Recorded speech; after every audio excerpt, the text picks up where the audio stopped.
Ayun, good afternoon ulit. Tawag dito? So ayun na nga 'no, today we are on week 7 of our school calendar. And as you may have noticed, I've already posted yung activity 4 ninyo. So as of now, you have 5 activities. Although ang alam ko, ang due date nitong activity 4 ninyo is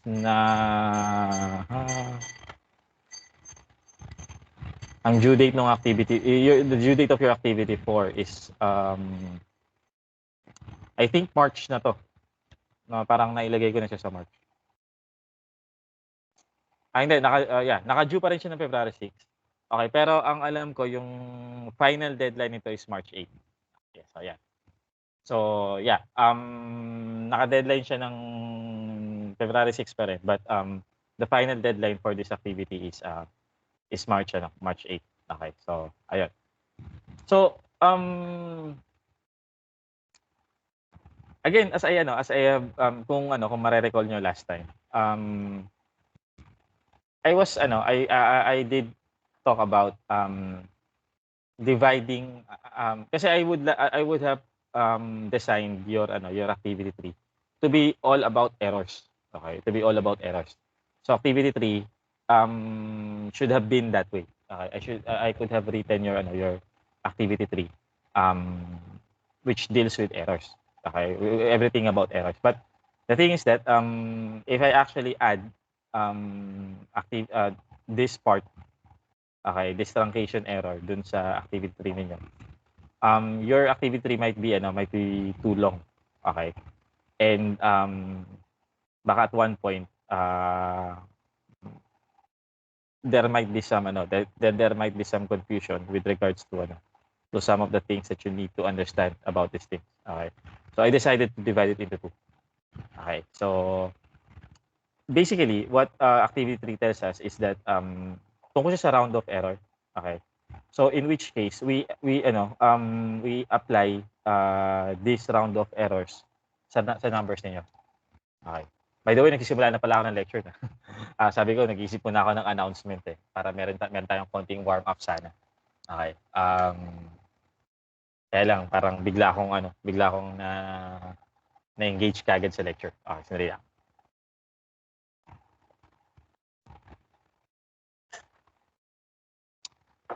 Okay. So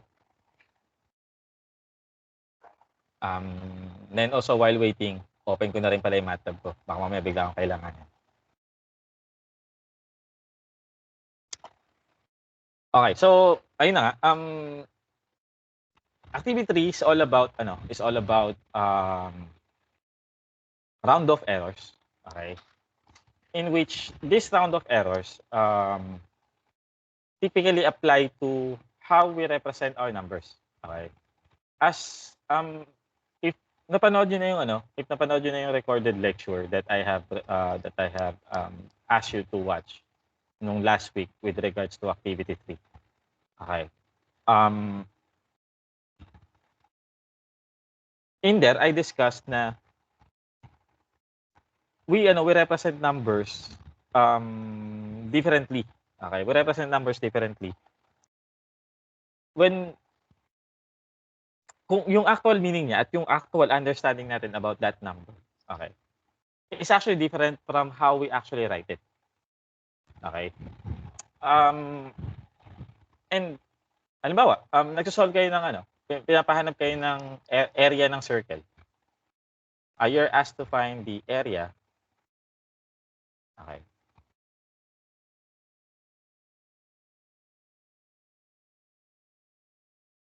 You are asked to find the area of the circle.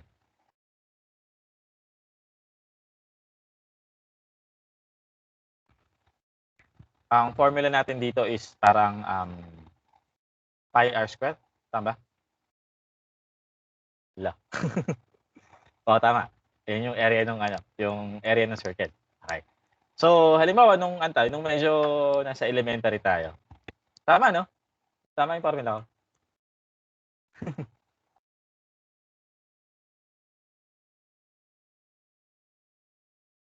may makakapag-confirm ba na tama ako sa formula ko? Bigla akong napaisip. Tama yan. Okay. So, nung medyo when we are younger and when we are studying math at a grade school level, ang gagawin sa atin diyan is that grade school ba 'to? O grade school or high school? Baka mga grade 7 kayo or something like that. Ang gagawin sa atin is you will be given a radius, say for example, r equals 4 centimeter, halimbawa. So, what you do is you find the area by say multiplying pi with 4 squared. Okay, but essentially nung bata tayo, we are told or we are instructed. Kasi nga hindi natin alam yung konsepto ng pi eh. At that point lalo na nung when we are not yet in the levels required for algebraic thinking. Okay. We are told by our teachers that just simply use 3.14 in place of pi. Kasi hindi naman natin alam kung ano gagawin sa pi na yan eh. Lalo na nung when we are younger, we don't really have that concept of what pi is. Basta we know that pi is 3.14. Yun yung instructions natin. So that when you actually operate on this, okay, when you try to solve this problem, okay, you'll have a problem something like 3.14 times 4 squared. Okay, or simply 3.14. We have 3.14.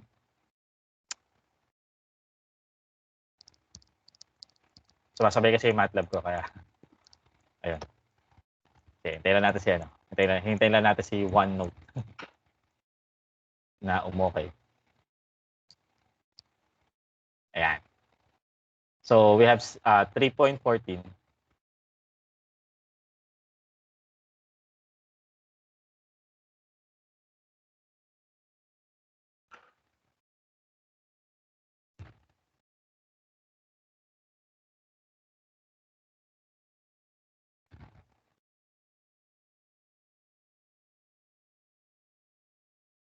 times 16. Tapos nung in school, we're not allowed to use calculator. So what do we do? We multiply 3.14 with 16. Okay, so we do it as 24 regroup 2, that's 8, 18, and then 4, 1, 3, 4, 12, 1, 10, 1, 5.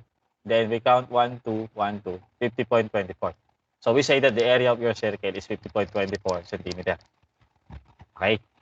So, tama ba? Ganito yung proseso nyo nung una nyong inaral tong area of circle. Would you agree with me?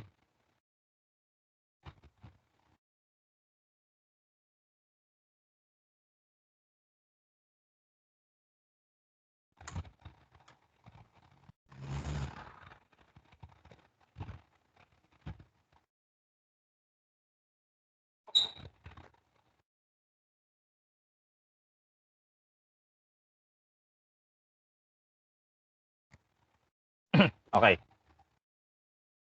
Pero ito yung problema. This is the fundamental problem about this one. Okay. Number 1, pi is not 3.14. Okay. Pi is not 3.14. So if pi is not 3.14, we are actually representing pi with another number. Okay. And that is and essentially what we did was we actually rounded off yung actual value ng pi. Kasi ang actual value ng pi is na 3.14 eh. 3 point something yan.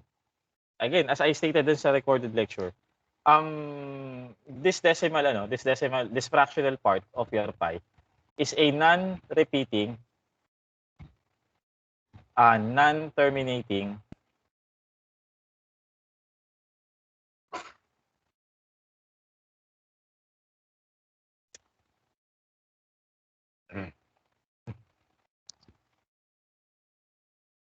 Patrick. Non-repeating, non-terminating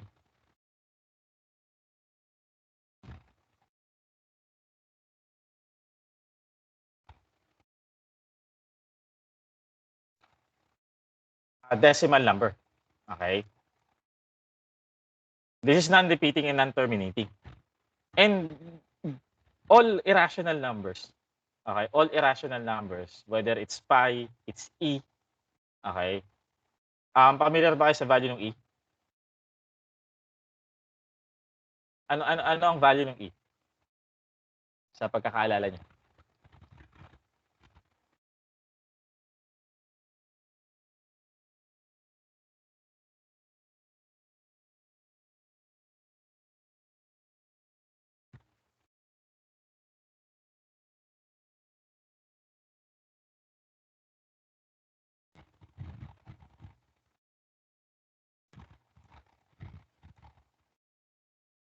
$2.7, sir.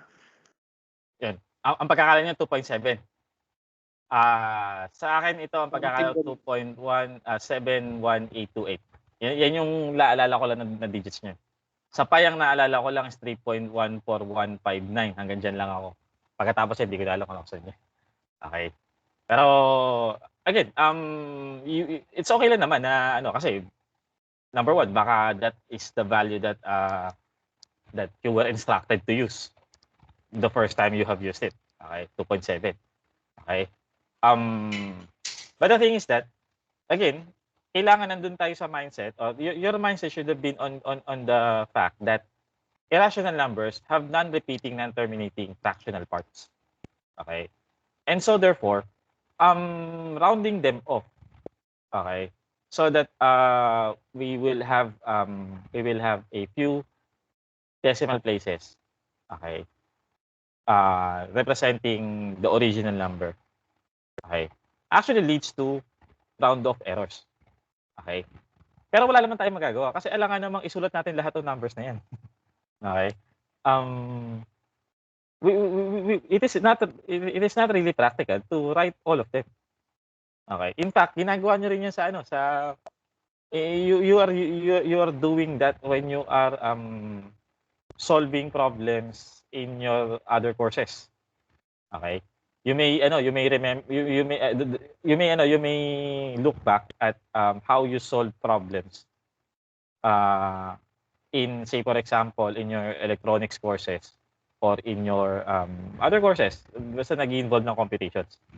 That pag may lumabas sa calculator, hindi niyo naman ginagamit lahat ng calculator, lahat ng numbers sa calculator niyo. Tama? Sa physics, yan. Sa chemistry. You don't really use all of the numbers that appear out of your calculator. Tama ba? Do you agree with that?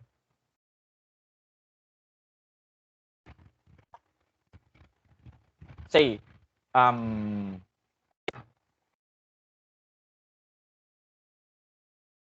wait lang.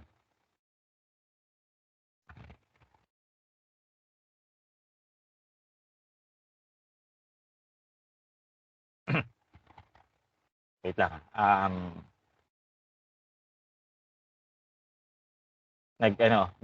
Nag-subscribe na ako sa ano, sa emulator ng Casio na calculator. So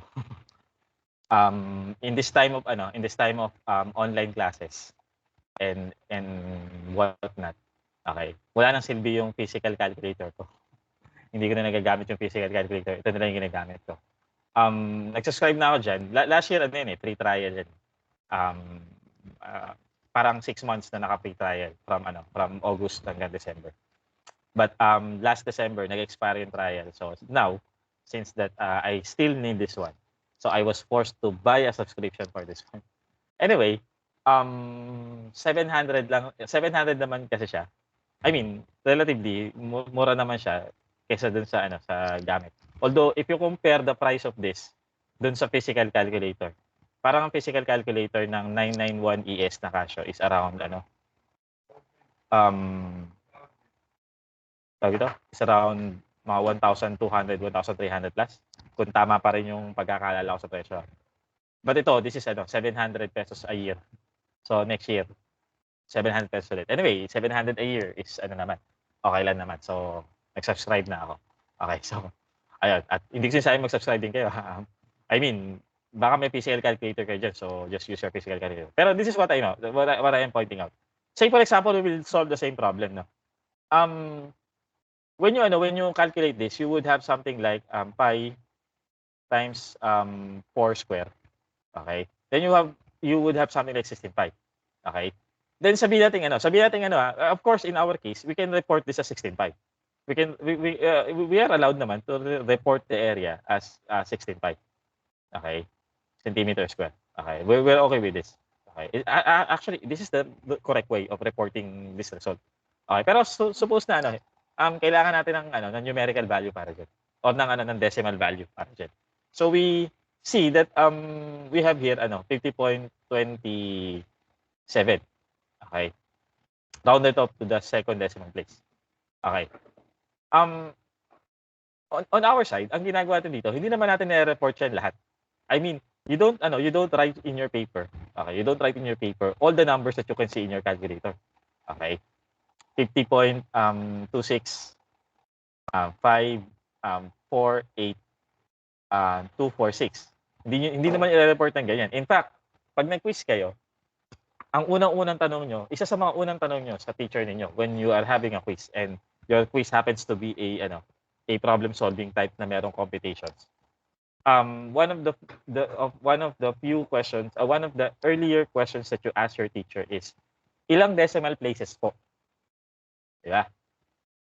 Ako na-experience ko yan. Marami akong mga estudyante na when going under my class, they usually ask, ilang decimal places or how many decimal places do I need to report my answers in my paper? So I usually say 2 decimal places. Okay, so you'll simply report this as 50.27.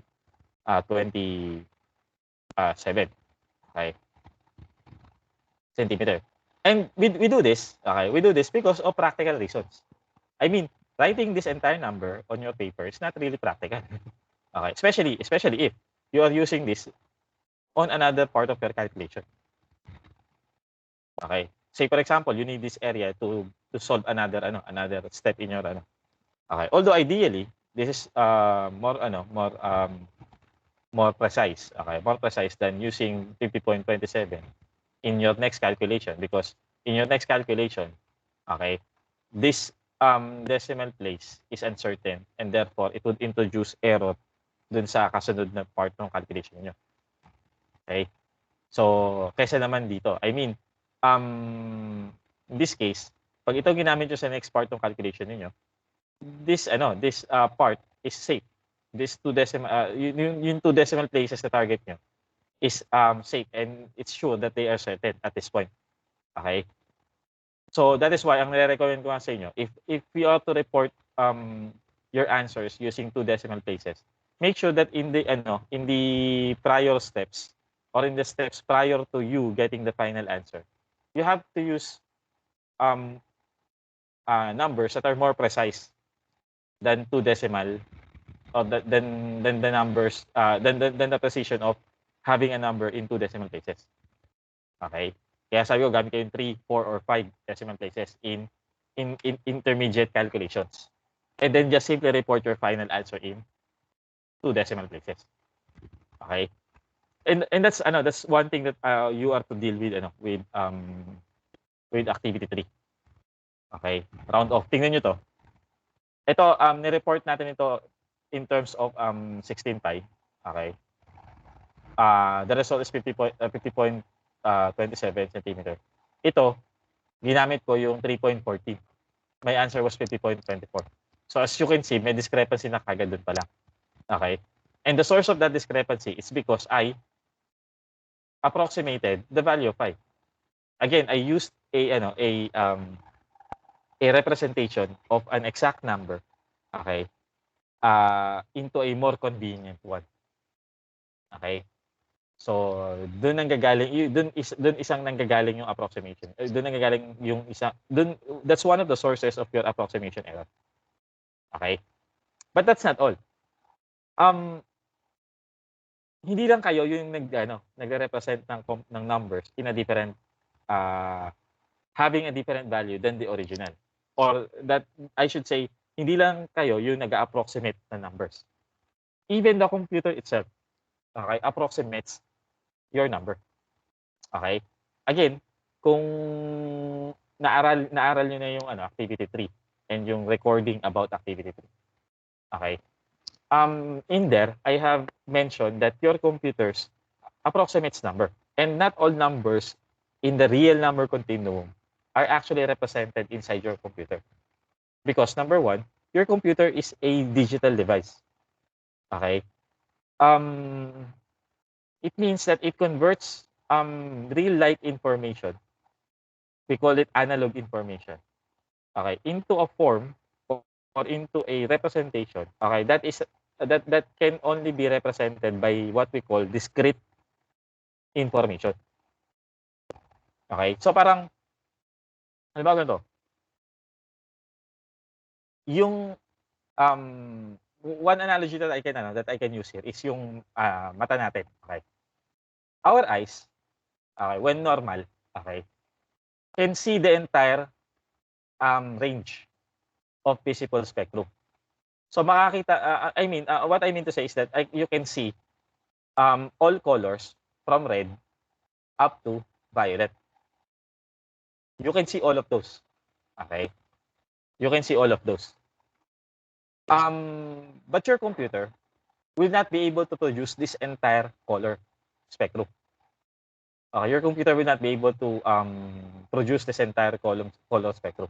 It can only produce some of it.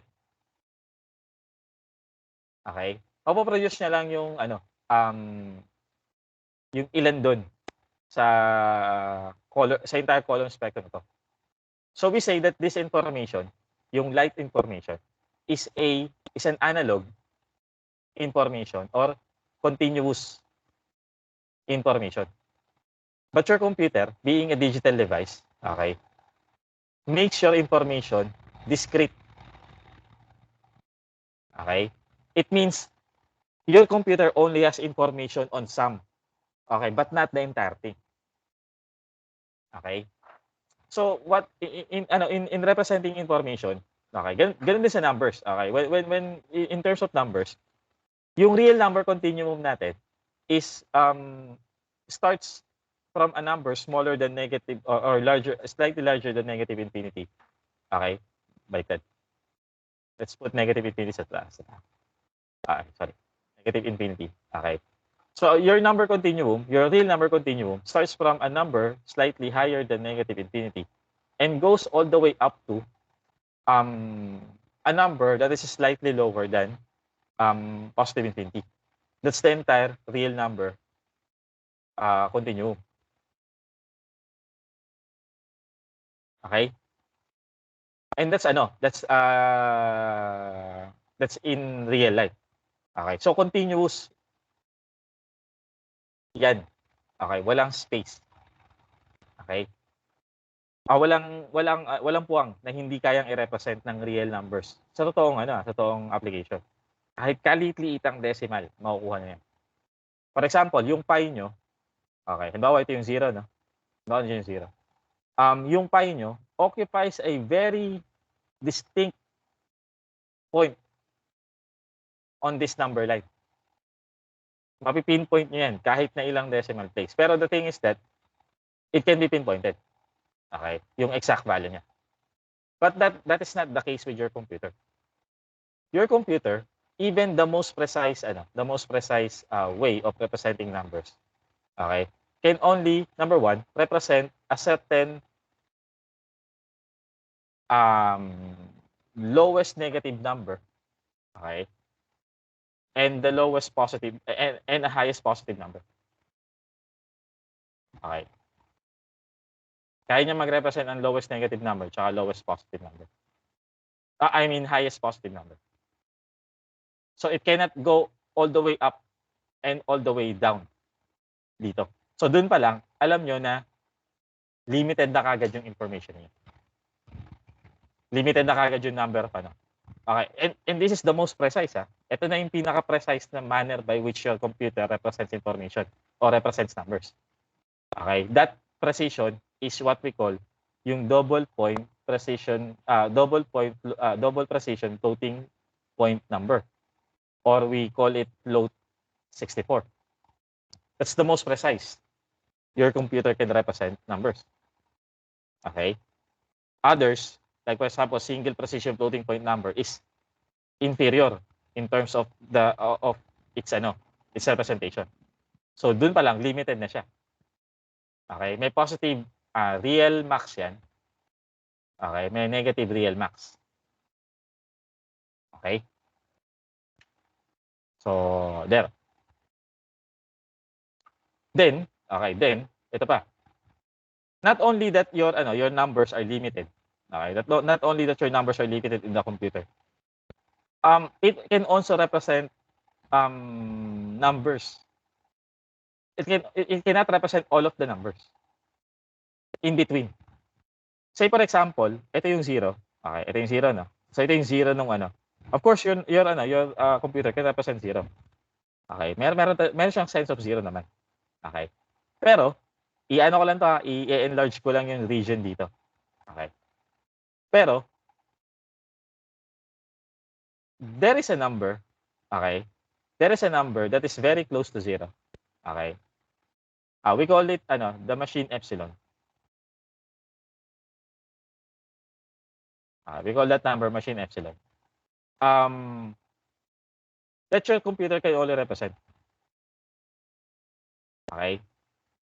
Ibig sabihin nun, the number between 0 and this machine epsilon is not represented in your computer. Hindi yan nare-represent sa computer niyo. Okay? Samantalang sa toong buhay, merong yung number na yan. Okay. Do I get across you in terms of this? Naiintindihan ba ako?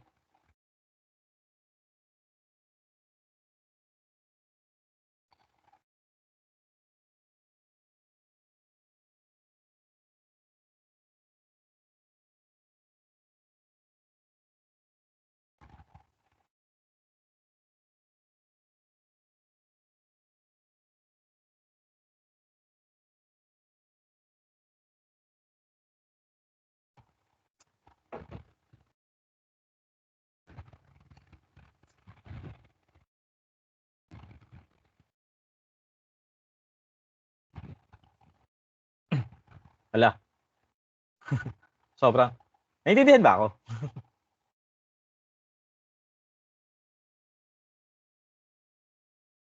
Ang tagal ng response nyo.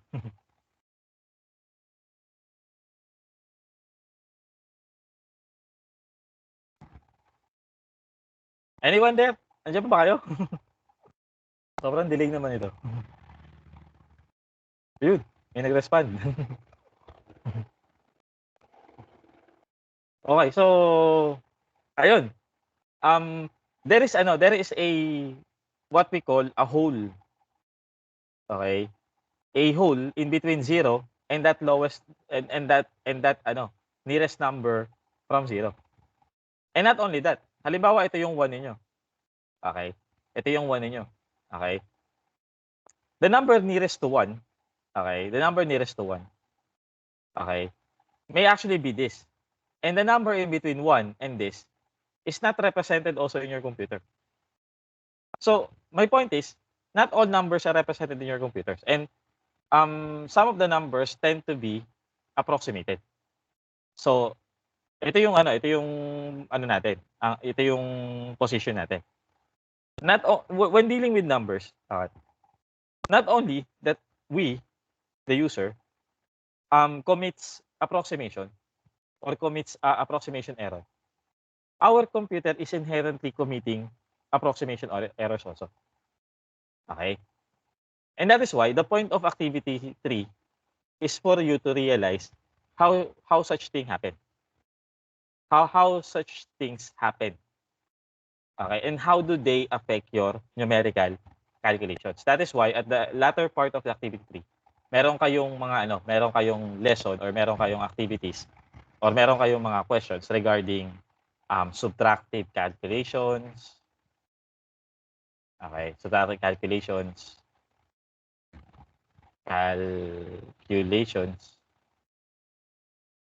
Okay, meron kayong questions about smearing. Okay? Meron kayong you are to deal with what effect does having a large number of operations affect your calculations or affect the results of your calculations and so on. Okay? So, and all of this are um, due to the rounding off done by your computer. Okay? So,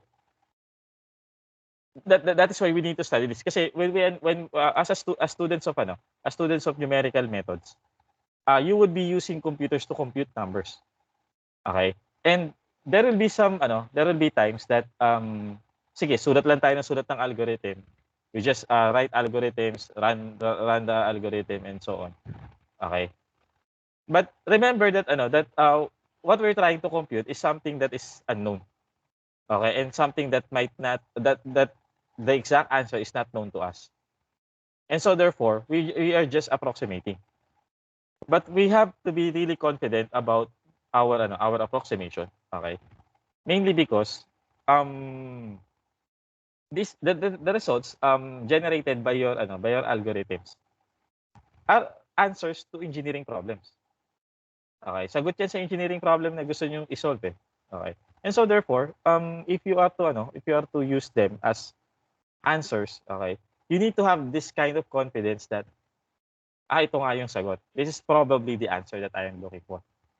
And you won't be able to do that if you are not aware of the issues, okay, surrounding errors, okay, that are committed both by you, by the user, okay, by the programmer, and by the computer itself. Malamang kayo aware kayo sa mga pwede nyo maging errors. That's why you may be sensitive with that and try to say, for example, increase the number of decimal places, okay, in your calculations. For example, kung medyo talaga kayo, kung medyo OC talaga kayo, obsessive compulsive kayo with regards to the results that you are getting, okay, which is both a good thing and a bad thing, okay. Yung pagiging OC in terms of this is a good thing and a bad thing. Good thing kasi you're aware of the issues. Okay, bad thing is that baka naman yung iba yung efforts is not really needed. Okay? I mean, it's okay to to use 4 and 5 decimal places, pero to use 8 decimal places might be something of a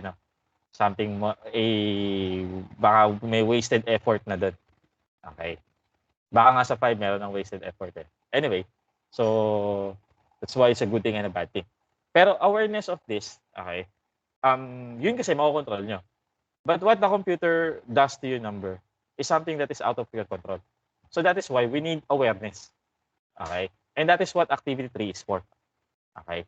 Now, we proceed with activity 4 with this one. Okay? We call it truncation errors. Okay? We call we now study in activity 4, we now study what we call truncation errors. Okay? In activity 3, we studied round-off errors. Okay, now we study truncation errors. Now, what's the difference? Round-off errors are committed to numbers. Okay, you commit round-off errors to numbers because you round off numbers. When you round off numbers, there is a discrepancy between the exact value of the number and the number that you are to use, yung rounded off. Okay, and that discrepancy would lead to errors later on in your calculation. Okay, so we apply or we tend to associate round-off errors with the numbers used in calculations. Okay, truncation errors are associated with procedures. Okay, pwedeng ganito siya. Say for example, to solve a certain problem, mag-enumerate siya ng say 1, 2, 3, 4, 5, 6 steps in order for you to completely solve the problem. Ito yung tinatawag natin ngayong procedure. Okay, this is what we call now the procedure. Okay. Now, halimbawa lang that there is something in this procedure that allows you to cut the number of steps into say, from 6, gagawin yung 4. And still you have an answer. Okay? So, halimbawa dito, 6 steps, may answer ka. Okay? 4th step, may answer ka na rin. Okay? Kumbaga, yung step 5 and 6 are requirements to the answer. Okay? So, if you cut off a procedure, a 6-step procedure, okay, and make it a 4-step procedure instead to come up with an answer. Okay. Then the discrepancy between this and this is what now we call the truncation error. Okay.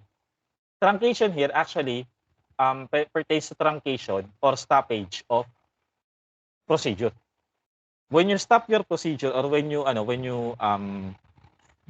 you try to approximate a procedure, okay, with another procedure, and with the fewer steps, okay, the difference between the answer generated by the exact procedure, okay, and the difference between the procedure having a fewer steps would now be what we call truncation error.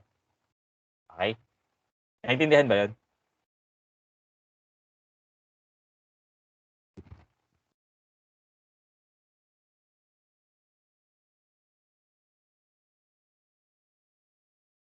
Okay.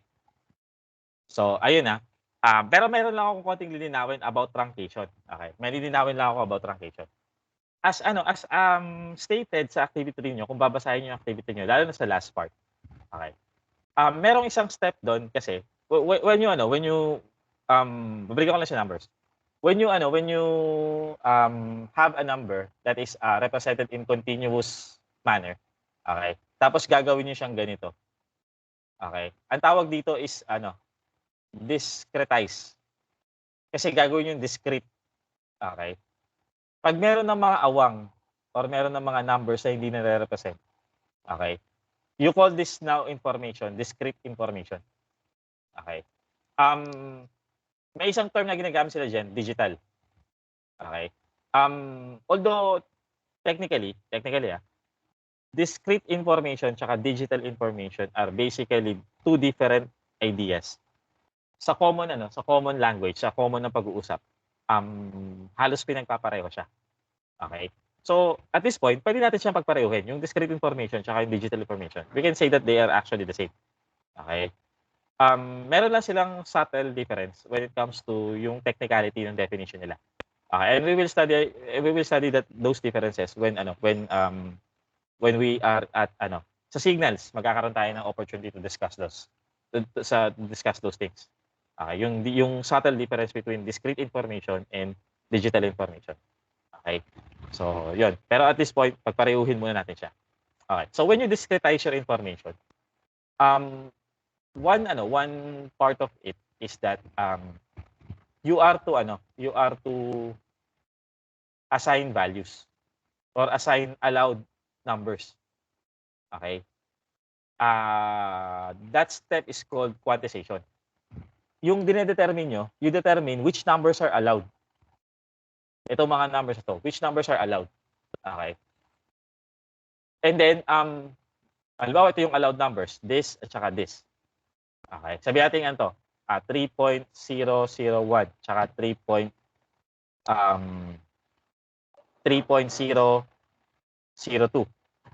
Okay. Halimbawa, ang precision ng number ninyo is 3 decimal places. Okay. So which means that your number system, in this case, your number system can only represent numbers up to the 3 decimal places. Okay.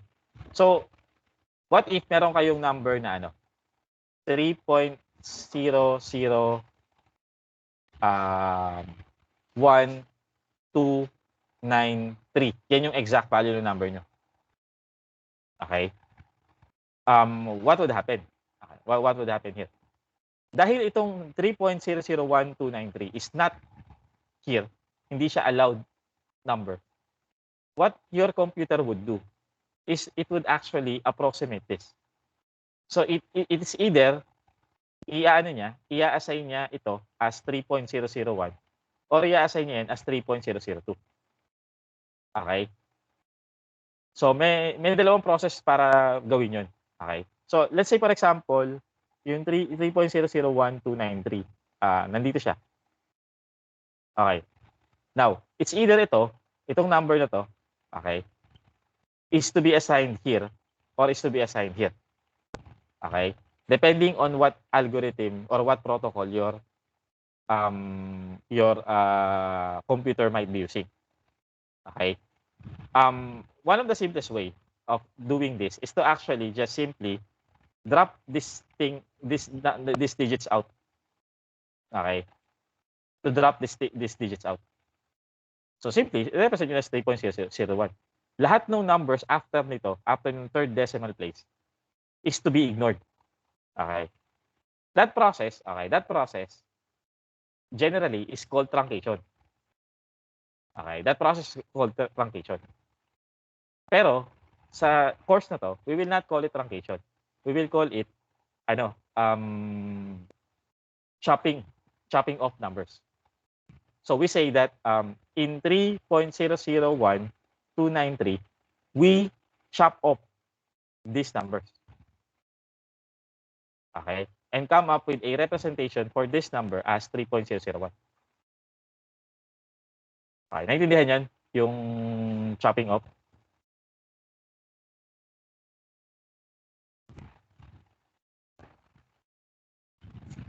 Okay. Pero again, let me remind you.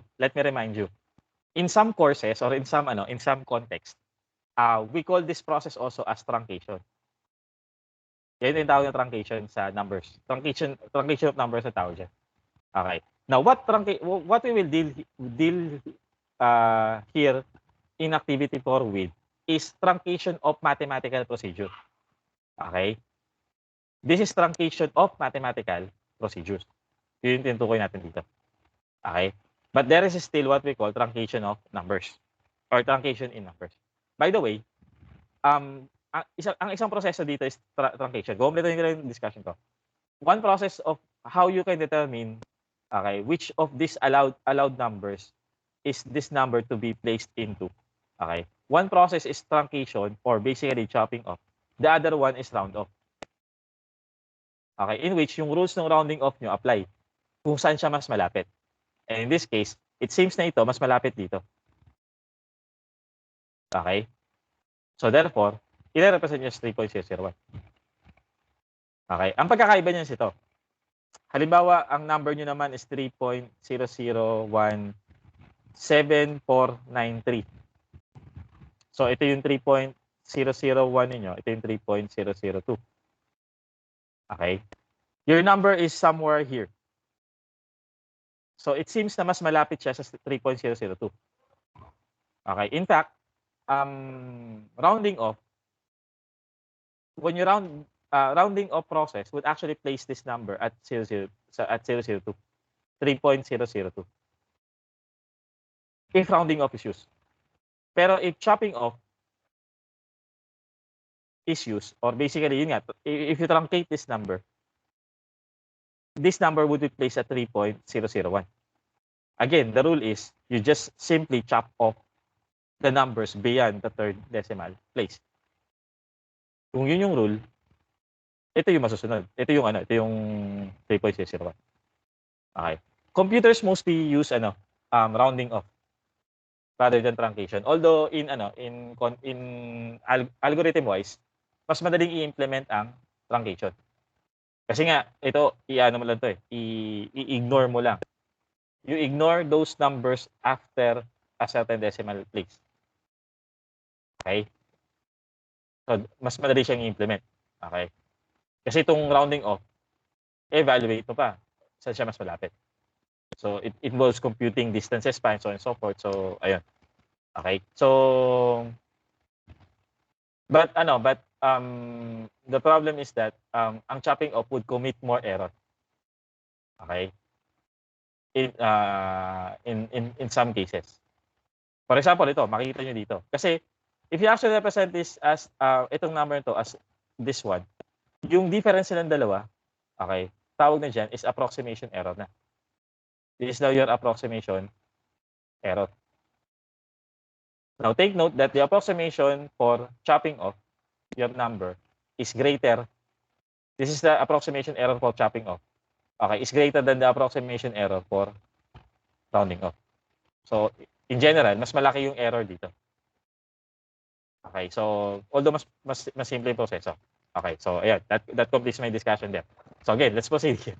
Okay, so let's proceed with truncation error. Okay, so again, truncation here pertains to truncation of procedure. And for us to be able to discuss truncation error, we will discuss yung tinatawag na Taylor series. Okay. Now, I know we are not yet on series or we are not yet on the discussion of series or sum of numbers, okay, or sum of sequences. But let me give you a preview of what the Taylor series is in this activity. Okay? Tapos yung theory behind Taylor series is to be presented sa lecture. Actually, pagkatapos natin sa Laplacian form, we will now proceed with truncation. We start with series and sequences, which would lead us to the discussion of Taylor and Maclaurin series. Okay, and then which will lead us now to the power series solutions of differential equations. Okay, sa lecture ganun, pagkatapos ng Laplacian form. Okay.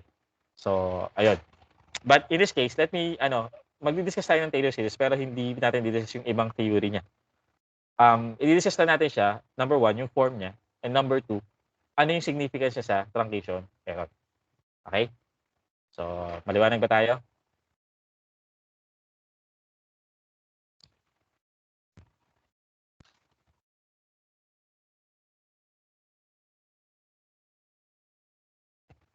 Okay. So, truncation errors are those that result from using an approximation in place of an exact mathematical procedure. So, ayun na kasi sabi ko.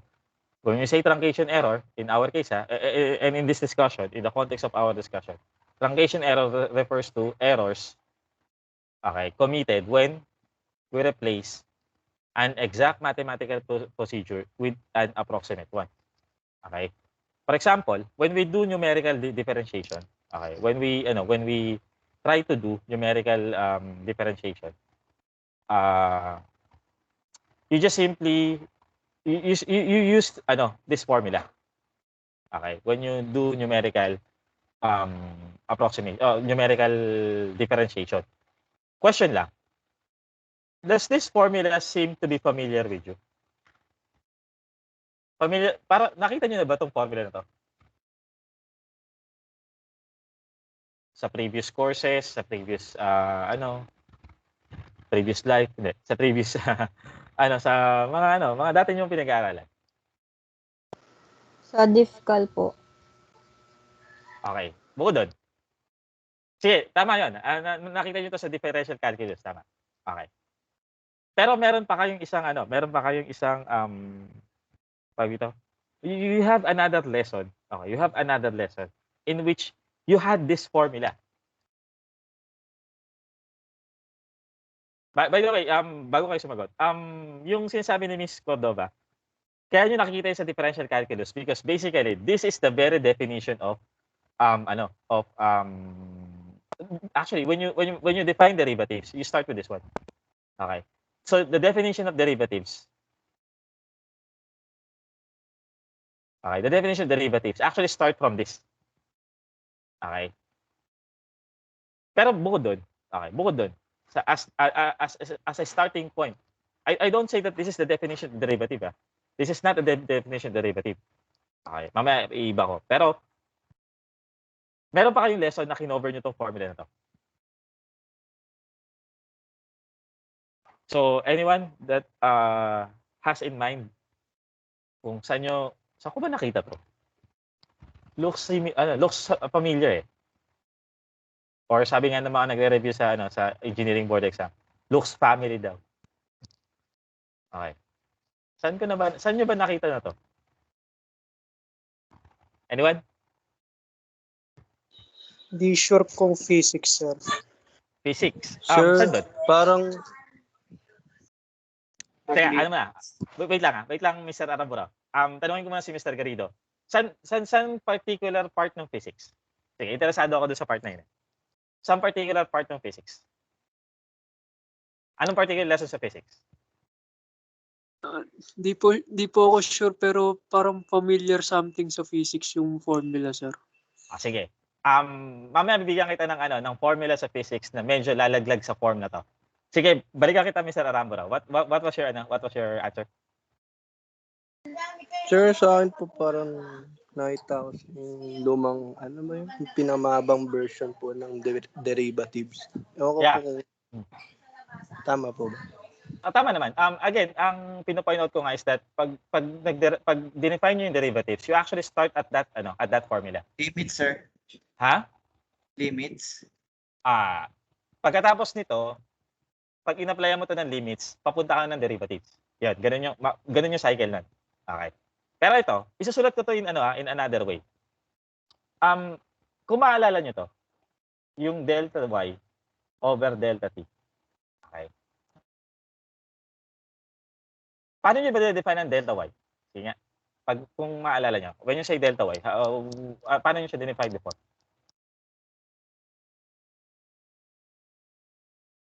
Delta y means change in y. So it means that the value of your y change. Say for example, from a certain value y1, naging y2 siya. So may change. Okay. So how do we define now change in y or delta y? Sir, para pong yung sa slope na rise over run. Yon. Exactly. Unang-una nyo makikita tong formula nito. Okay. As slope. Slope yan actually. Formula yan ng slope. Okay. This is the exact formula of the slope. Nakikita nyo lang to as as y2 minus y1 over since t ito, t2 minus t1. Nakikita nyo yan as that way. Tama? Ganito nyo dinedefine yung slope. Okay? Tama ba? Na-recall nyo na? O nga, slope yan. Tama ba?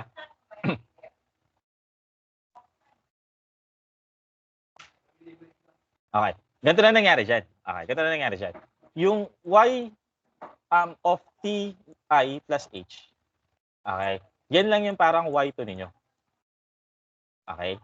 Tapos yung y of ti, yan yung parang y1. Okay? Parang ganito kasi yan. Halimbawa, meron kayong, you have a function of y of t. Okay? So, ang function of y of t yan, this is the value of your y of t. O this is the value of your y. Okay? This is the value of your y. And this is your t. Okay? So, halimbawa, ito siya. Yan yung function y of t ninyo. Okay? Now,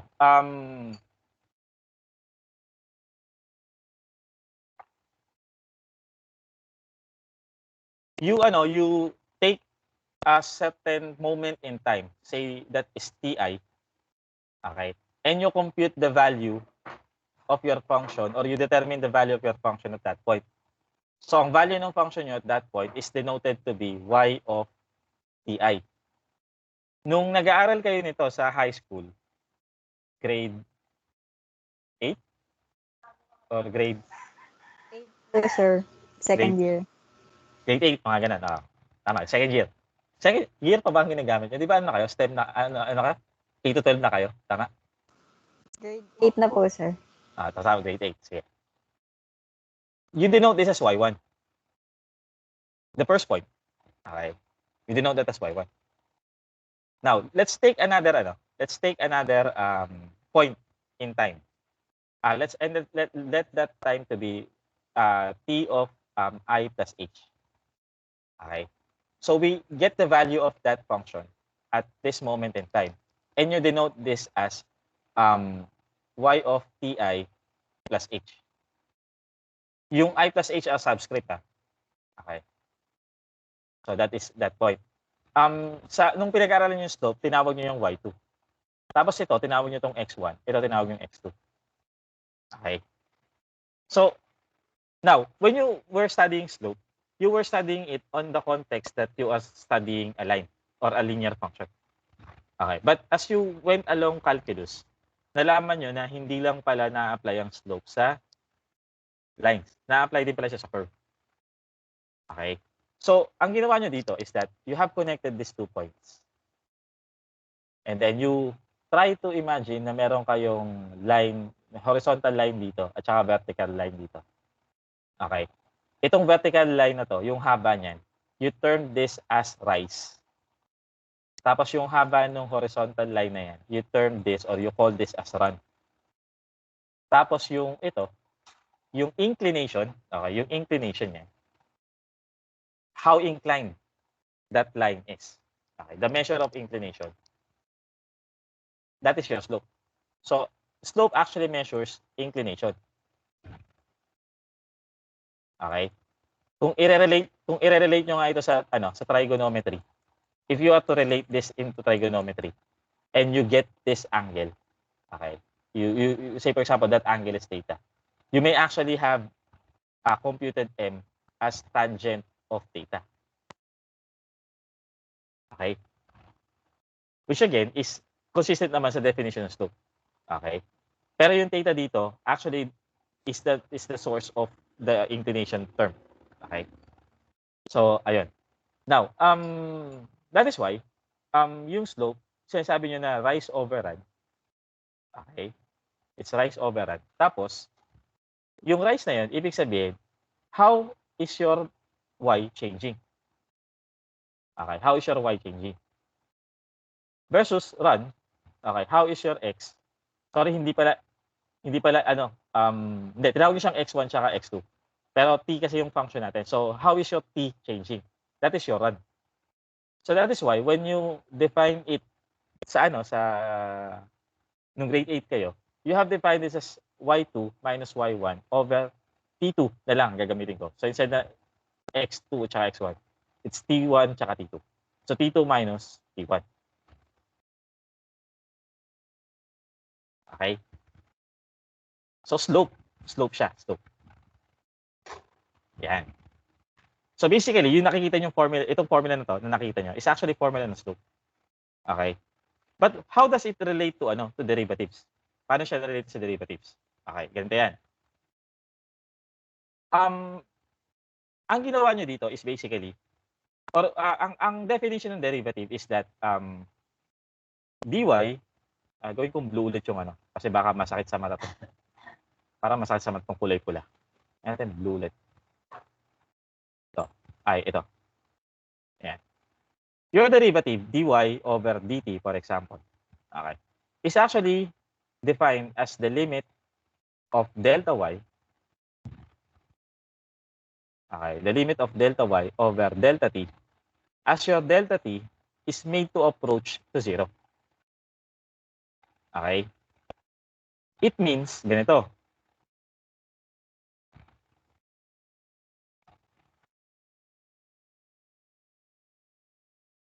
Okay, it means that here, yung separation between this point and this point, yung horizontal, ito yung points nyo, ito, point 1 tsaka point 2. Yung horizontal, yung horizontal, horizontal separation nila, their horizontal separation, it might be very big. That is why meron kayong slope formula. Okay, pero in derivatives, you would like to make this horizontal separation as small as possible. Okay? You may want to make this as small as possible. Okay? Kaya nga meron kayong delta t approaches 0 dun sa limit niyo. Because you would want this difference, that's your delta t. Ito yung delta t nyo kasi. You would want this difference to be as small as possible. Okay? Which means, you would want to compute the derivative. Okay? You would want to compute the derivative at a single point. Okay? So instead of using 2 points as what the slope formula requires you to have, or to have, okay, the derivative would allow you to compute the slope at a single point. Okay? I-ano ko yan, isusulat ko yan. Slope requires 2 points. Okay? Slope requires 2 points. Okay? Yan yung T1, Y1, at saka yung T2, Y2. Okay, but derivatives, okay, derivatives, are slope, or the value of derivative is actually the value of slope at a particular point. Which means when you compute derivatives, you are only dealing with a single point. Okay, well, you are only dealing with a single point. You are computing the slope of your function at a particular point. And that is what this delta t approaches 0 is for. Yun yung purpose nun. Para yung dalawa yung discrete points, dalawa yung magkahiwalay na points would be made as close as each other na parang magiging isang point na lang siya. Okay? Naintindihan yan?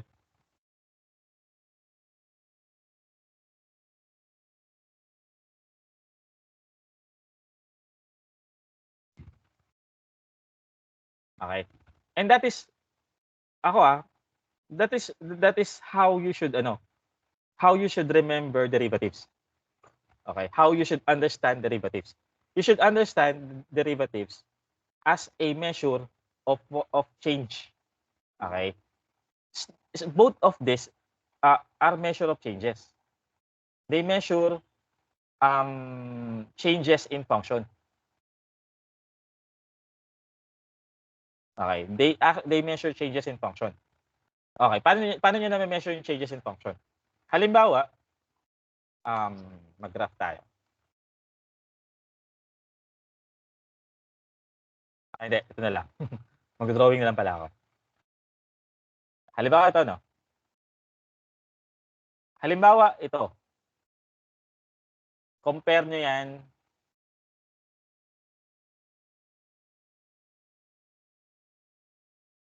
dito. Sabi natin F2 of T ito. Yung kulay green. Tapos yung isa,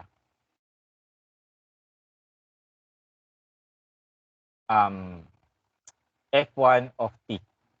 Okay. Question. Which function changes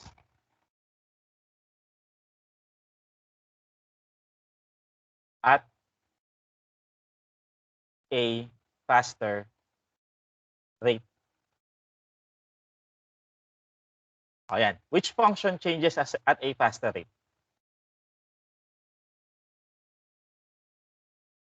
F1 or F2?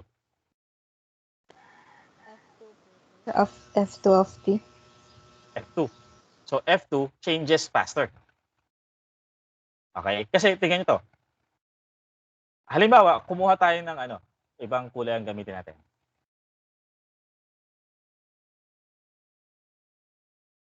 Halimbawa, kuha tayo ng isang particular point in time. Ito. Kung wari, diretso yung drawing ko, ha? Okay. So, I'll say T1. So, you see that for F1, ito yung value nung F1 ninyo at T1. Ito yung value nung F2.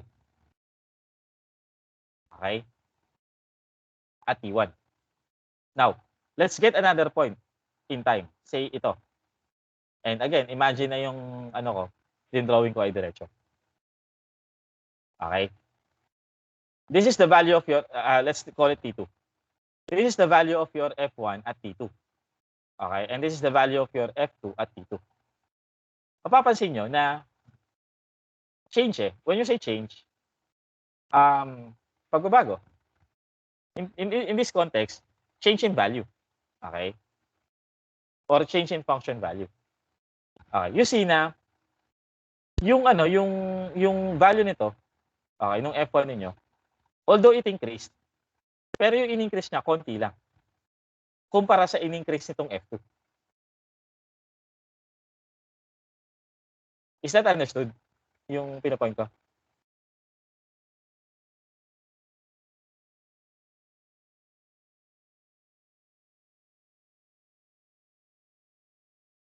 Okay. So, since mas malaki yung ipinagbago, since F2 change has a higher value of change, okay, compared to F1, okay, at the same time interval, then we shall say that F2 changes at a faster rate. Okay.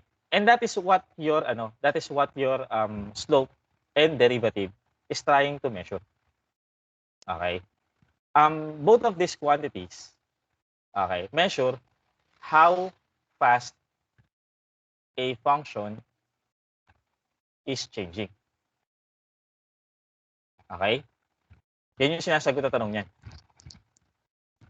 Either ng slope or ng derivative. Okay. Now,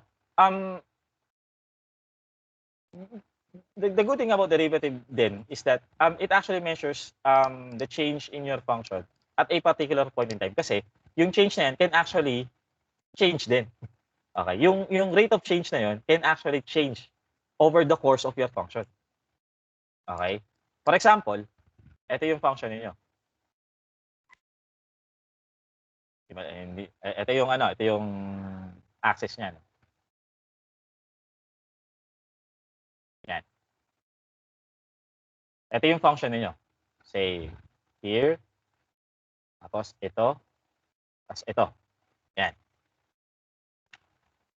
Tapos kuha tayo ng tatlong points dito. Say, ito, point A, point B, point C, at saka point D. Sabi ko tatlo, ginawa kong apat. O, gagawin yung apat. Bigla ko kasi naisip tong point C. Okay. Now, if you take a good look, okay, if you take a good look here, okay, this is your f of t. Okay. Yung slope dito can actually be represented by a line tangent to that point. Okay. So, pwede tayo mag-drawing ng line that is tangent to that point. Hindi ko makuha. Ayan na lang. Para yan. Okay. So, the slope of that line, okay, is the value of the derivative at that point. Okay? So, parang ganito yan.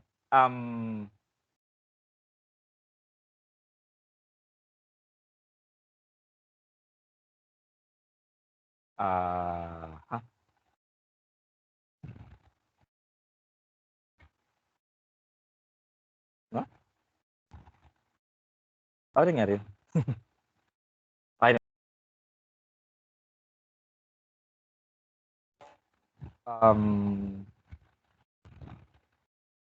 Of tangent line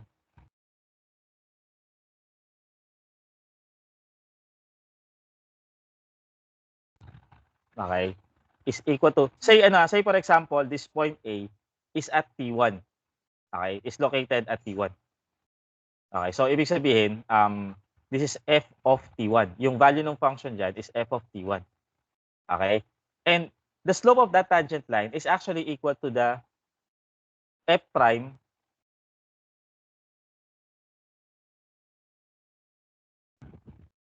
ayun. Nag-crash ang aking OneNote. Wait lang May OneNote crash.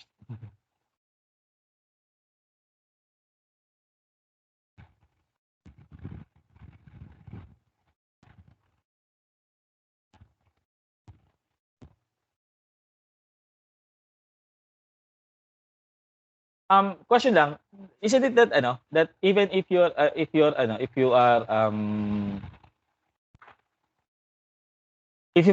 since you finish high school as under K-12 program, may calculus kayo nung di ba? Nung grade 12. if you are under STEM. Tama ba? Legal, basic cal. Grade, Bit cal, grade 11, grade 12 po. pre-cal tsaka basic cal. Tama? Nakapagturo din kasi ako ng senior Yes high po, school na sir. STEM.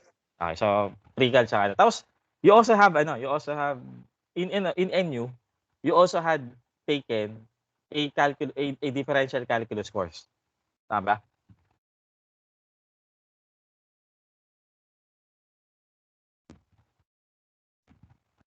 Hello? Hindi na wala. Okay, may differential. Tapos meron kayong Sir, integral paulit calculus. po. Meron kayong differential calculus course. Pagpasok nyo ng NU.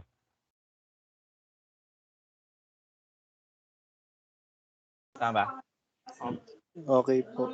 Opo. Tapos, meron kayong integral calculus din. After differential calculus.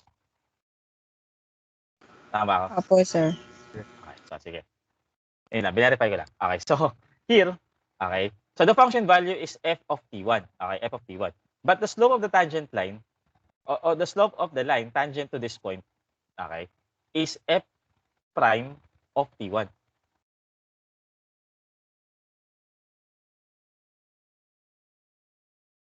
F prime of t1.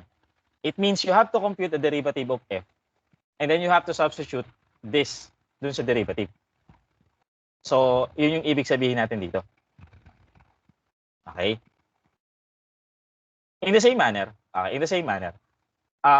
let's say itong point B ay located sa T2. Okay? Or yung x-coordinate o yung horizontal coordinate nung point B is at T2. So which means yung function value dito is f of T2. But here is the line that is tangent to that point. Okay, that's the line tangent to that point. And the slope of this line is denoted as f prime of T2. Okay? Now, based sa line, based lang sa sa pagkaka-drawing ko ng line. Which is greater? F prime of T1, which has greater value? F prime of T1 or F prime of T2? Alin dyan yung mas malaking value? Based dun sa line, dun sa steepness ng line that are tangent to their respective points. Which has a greater value? Ito? Or which is more steep? Ito or ito? Prime of T2 po, sir. Okay. So since mas steep ito, anong Tagalog nyo sa steep? Mas ito? Mas Matarik po. Matarik, yun. Very good. Matarik. Since mas matarik ito kumpara dito. Okay. Then the slope of that is greater than this one. The slope of this is greater than this. Okay. You can also interpret this in this manner. That at point B, okay, f of t changes faster. Okay, changes faster than at point A. Point A. Which you can see naman sa graph. As you can see, your function is or has a higher rate of change or is rising. Okay? Is rising faster here at point B kaysa dito sa point A. Would you agree with on that assertion?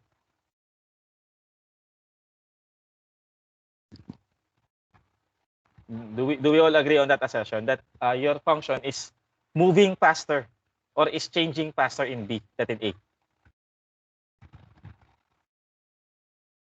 Okay, parang lang yan, parang ito lang yan. Okay. Yun nga lang ngayon, may involvement na ng curve. Okay. Now, how about at point B? Escape ko muna yung point C. How about at point B?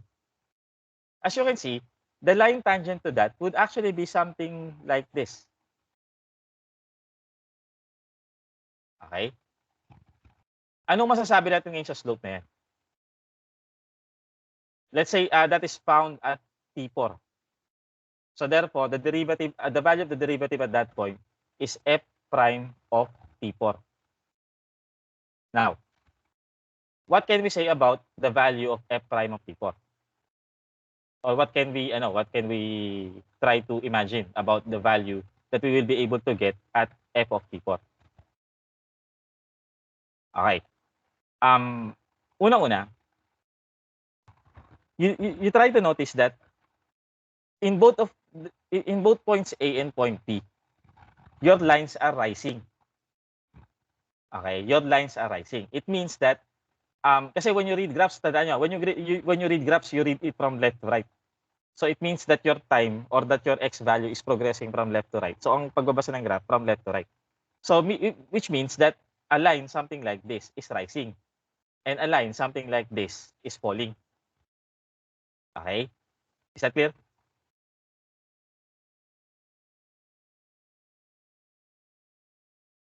Okay. So if your line is rising, such as in the case of point A and point B, okay,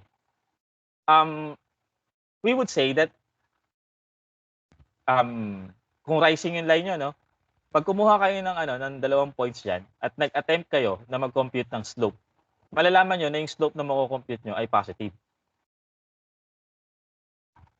Kasi kung y1 at y2 ito, obviously, pag sinubtract nyo si y2 at saka si y1, given that siguradong mas malaki naman si x2 kay x1 dahil nga nagpo-progress yung yung line nyo from left to right. So kung ito yung x1 nyo, ito yung x2. Then therefore, x2 is greater than x1. So horizontal na yan.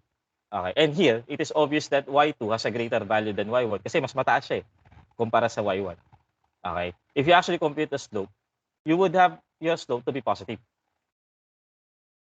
Kumpara niyo yan dito sa falling line. This is y2.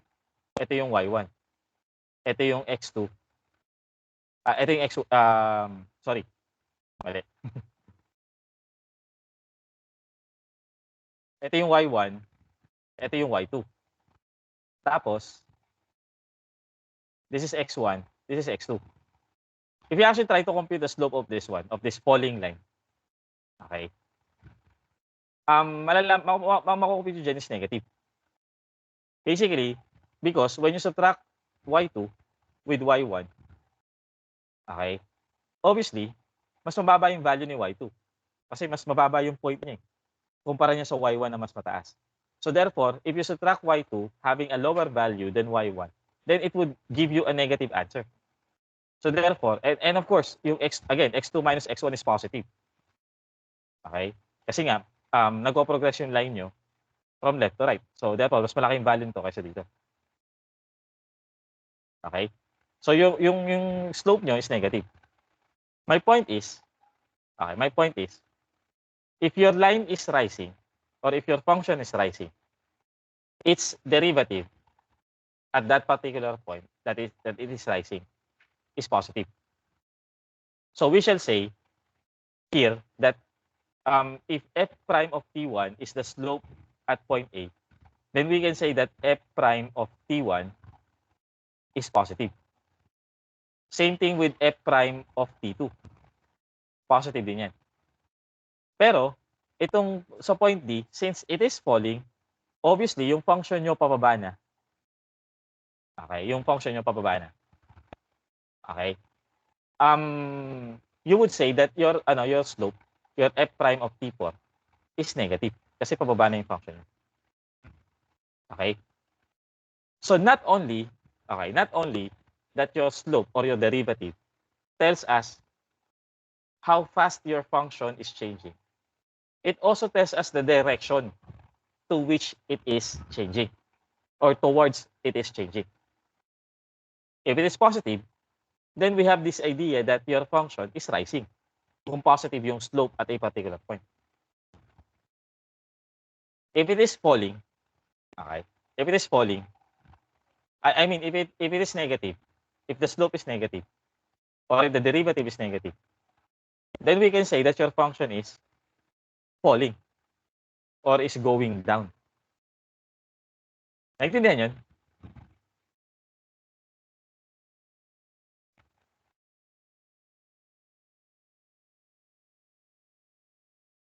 Okay. And this is how you should understand these things about derivatives and slopes and functions. Okay? You should be able to understand that in that mindset. Okay? That everything that you've been studying about derivatives and everything, okay, has something to do with how your function is described. Okay?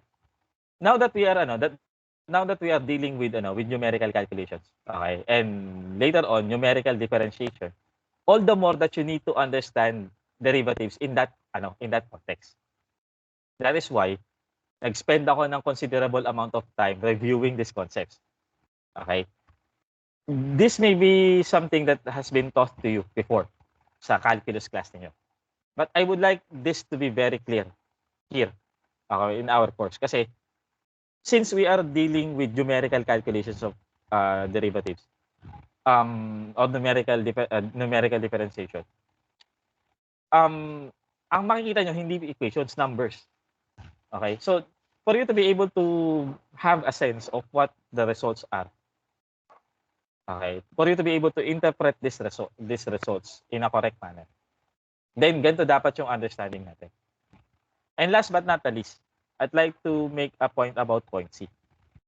Okay. So, you can imagine na yung function nyo, okay, yung slope ng function nyo is rising. Pero pagdating dito, medyo bumababa yung slope. Tapos pagdating dito sa point, paglagpas ng point C ninyo, it actually starts to become negative. Tama ba?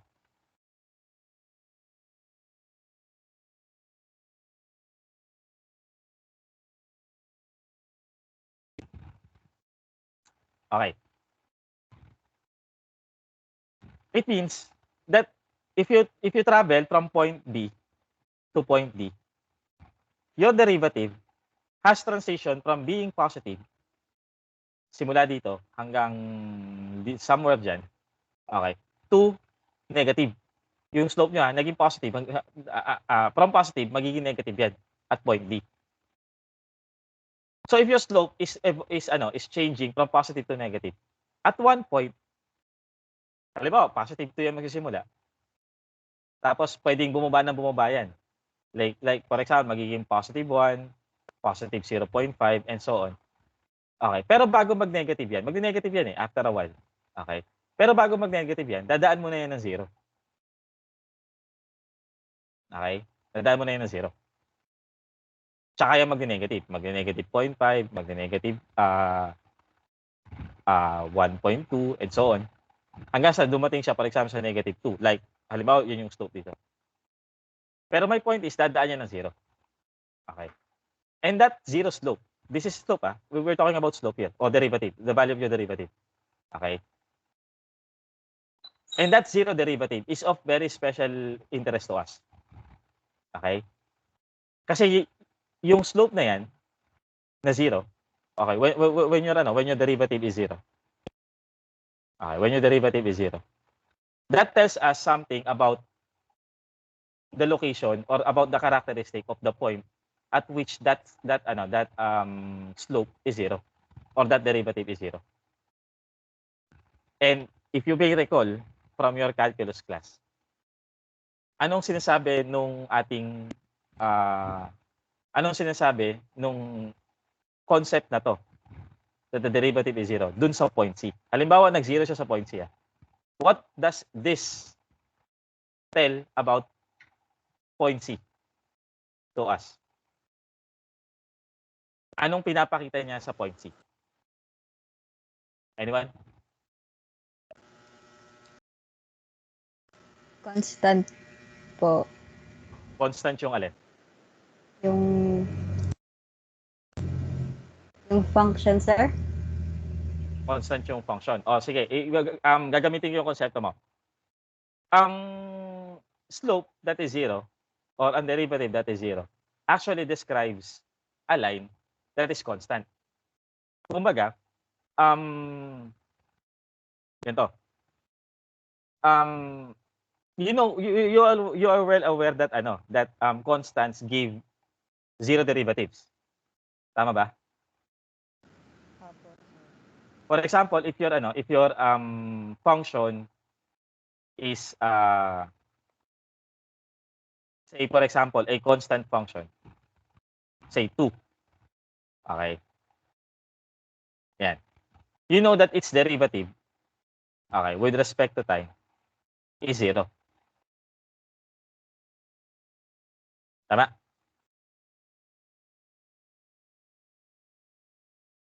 Kasi kung titingnan niyo yan sa kung titingnan niyo yan sa graph, yung f of t niyo na 2, ito, the value of that is 2, is not changing.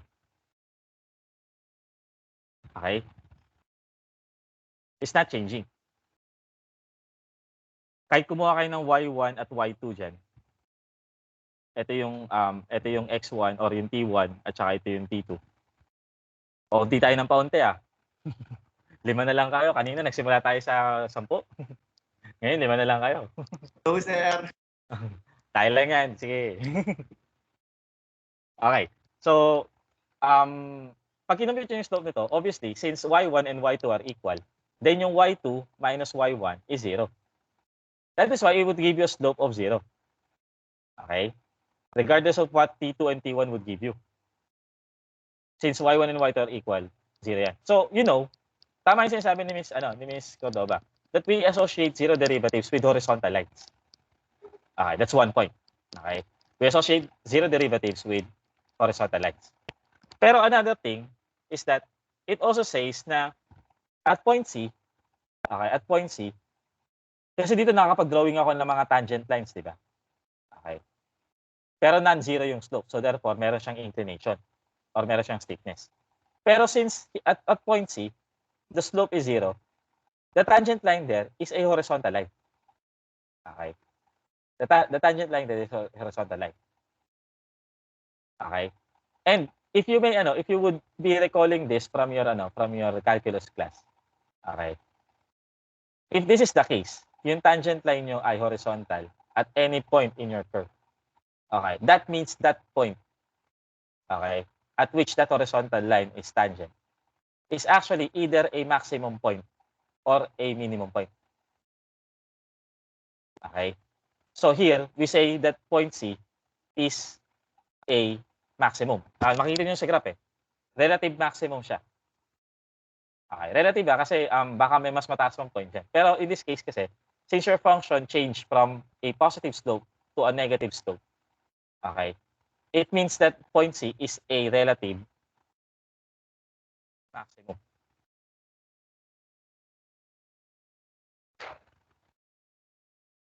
Okay?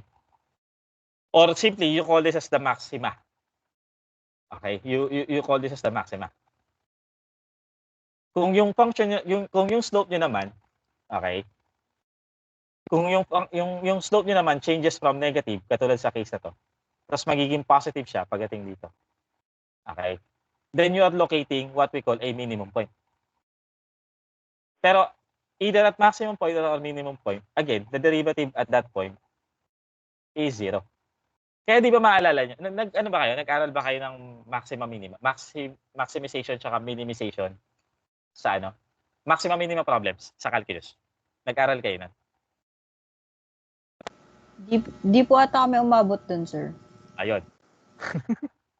Napakamalas nyo. Kasi yun ang pinaka-importanting part ng calculus. That is the most important part of the calculus course, differential calculus course. That maxima minima lesson. Okay? Pero doon sa mga nakadaan, baka may mga nakadaan, katulad ng kay Miss Aguilar, na mukhang nag-raise siya ng hands doon sa question ko na yan. Okay. The reason why ang gagawin nyo pag mag-maximize or mag-minimize kayo ng point is you get the derivative and then you equate that derivative to 0. Ito yung reason. Because at that point that you are maximizing or minimizing, the derivative is 0. Okay? So, are these points clear? Again, diniscuss ko to. Okay? Diniscuss ko to as a review. Okay? Mainly because this would be a required understanding of you when we are dealing with numerical differentiation. Okay. So that is why nag-spend ako ng mahabang time para i-discuss ito or i-review ito sa inyo. I mean, I know that you have that you have already discussed this in the previous courses. But gusto ko kasi na mention tayo, pareho tayo ng understanding. Okay. We are on the same frequency, ika nga. Okay, since mga ECE naman tayo. So we are on the same frequency. We are on the same wavelength. Okay. So ayun, that's why I discussed it.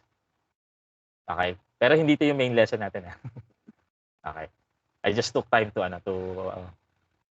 Pero again, when we talk about derivatives, we're talking about slopes, we're talking about measuring rates of changes. Okay? And then from there, yun, masasanga-sanga na natin yung mga topics natin. Okay? Now, let's talk about Taylor series. Pag-usapan naman natin yung Taylor series. Okay.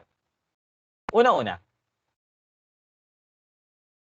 naaral niyo na bang sequences and series? I mean, in past courses or past high school, ganun.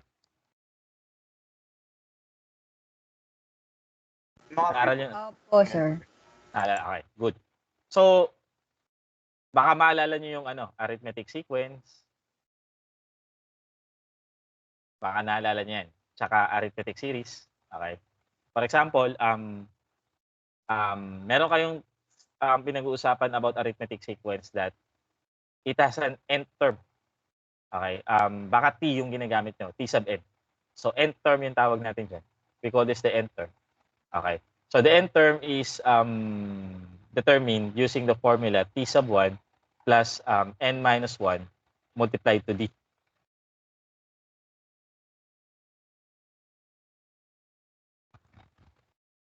Okay.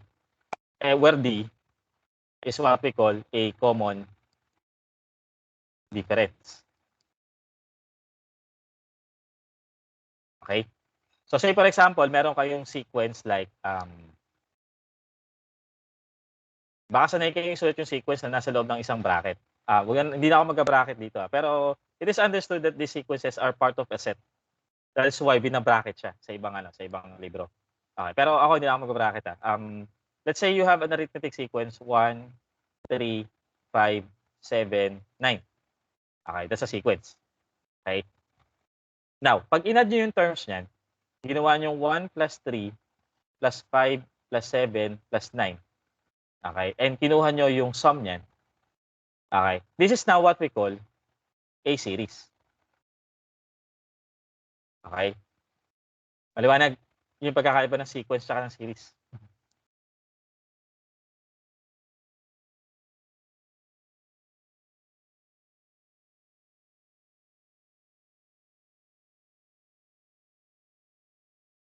Basically, we define series as an indicated sum of terms of a sequence. So there is this sequence. What we do is we get the sum of those sequence. Okay, then we form a series.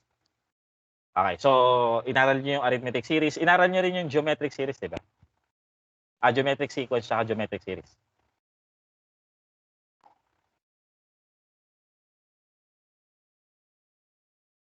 Okay. Pero doon ako sa I would be appealing to your memory of series. Okay. Most especially as a way of finding their sum. Okay, as a way of finding their sum. For one thing, if we actually go higher than what these sequences and series are. And mind you, ito yung next lesson natin after the Laplace transform. I'll have a review of sequences and series. Pero ito yung review not the high school discussion on sequences and series, but rather more on the calculus side. More on the mindset of someone who has already learned calculus. Okay? So doon natin aaralin 'yan. Dahil the concentration of our study is actually towards infinite series. And what do we mean by infinite series? Infinite series are series, okay, having infinite terms, which means that you have infinite number of numbers in order for you to come up with an infinite series. Okay? For example, if you have a geometric series such as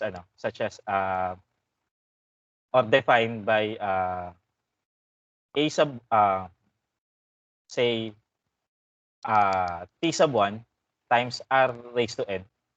Okay, this is the r raised to n minus 1. Okay, that is your that is your nth term. Okay, for a geometric series. I mean sequence. Okay. If you actually add them, okay. If you actually add these terms, okay. Ganun lang pala. I'm shifting kasi bakit kaya ako ginamit yung T. Okay, kaya ako ginamit yung T kasi baka T yung ginagamit niyo nung high school kayo. Okay? Nung high school kasi ako, T yung ginagamit namin kaya medyo sanay ako pag-discussion ng T. Pero sa lesson kasi natin sa lecture, I'll use A instead. Although may mga books din naman nung high school na gumagamit ng A as a symbol. So, again, starting with geometric sequence. Geometric sequence.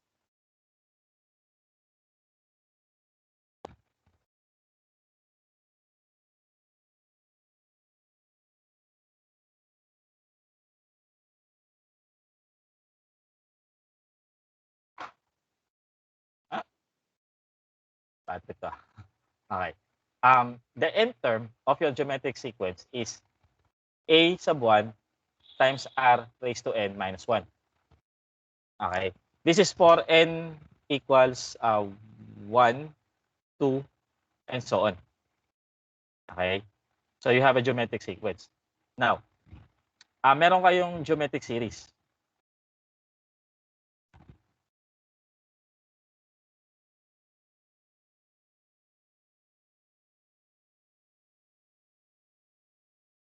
Okay. Which sums up, a sub n or the nth term, okay, for n equals 1, okay, up to, say, for example, n number of terms, okay, as, the summation of a sub 1 r raised to n minus 1 from n equals 1 up to n. Okay? Now, I don't know kung kabisado niyo yung formula na to, pero ako, hindi ko kasi siya kabisado. So, actually, i-derive ko pa sana siya. Pero yung formula would be something like paki-recall na lang. Pero kung mali ako, sorry. I-correct niyo na lang din to. The formula would be something like a sub 1 times 1 minus r raised to n over 1 minus r. Okay? Any comment? Natatandaan ko. Ano yung natatandaan mo? Medyo hindi ko narinig yung unang part ng sila. Ganyan din po, sir. Okay, ganyan. Ang critical kasi dito is ito itong lower limit Kasi yung ibang libro, ito yung medyo nakakainis minsan Yung ibang libro kasi, 0 yan. 0. 0, di ba? Okay. Kung 0 yan, minsan nagiging n-1 to. So actually, dalawa yung formula dito, Dalawa yung formula dito. Isang a sub 1, 1 minus r raised to n over 1 minus r. At saka isang a sub 1 times 1 minus r raised to n minus 1 over 1 minus r. Yan yung dalawang formula niyan. At nakadepende yan kung ano yung lower limit dito. Pero dapat talaga, dinerive ko na lang. Sige na nga. Hindi, basta check nyo na lang. Check nyo na lang kung ano yung formula. Okay. Pero hindi naman yun yung point ng discussion ko. Okay. This is the point of my discussion. If you actually have the sum of n terms, okay, from, say, for example, n minus 1, n equals 1. Okay. But this time, ito kasi finite yung number of terms niyo. You have a finite number of terms. So your sum turns out to be this way. Okay. But if your number of terms here is infinite, then that's the time meron kayong infinite geometric series. So we call this an infinite geometric series. Okay? Ang formula dyan is something like a sub 1 over 1 minus r. Something like that. Okay? So, yeah. Kung ito yung kung ito yung end term ko, tama 1 ito. Okay, tama na 1 yan. Okay. Pero it would have the same sum if I actually have a sub 1 times r for n equals 0 up to infinity. So that would be equal to a sub 1 over 1 minus r din. Okay. So ayan. Pero ito yung issue. Okay. This would not necessarily exist all the time. I mean, since this is an infinite geometric series, it would involve infinite number of terms. Okay? It means that you have to add, say, for example, a sub 1, okay, plus a sub 1 times r, plus a sub 1 times r squared, plus a sub 1 times r cubed, okay, and so on. Naintindihan ba? Naintindihan to?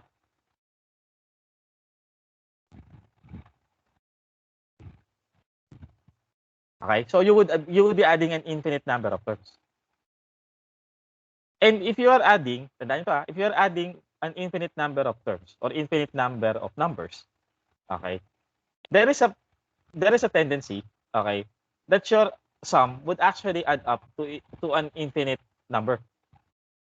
Halimbawa, pag sinubukan nyo mag-add ng 1 plus 2 plus 3 plus 4 plus 5 and so on, hanggang makarating kayo ng ng infinite number of terms. 10 raised to 6, dagdagan niya ng 1 million, okay, and so on. Dagdagan niya ng 1 billion, and so on. Yung sum niyan magiging infinite. So if you're adding an infinite number of numbers or infinite number of terms of a sequence, then there is a tendency that your sum would become infinite. Okay? Naintindihan yung konsepto na yan?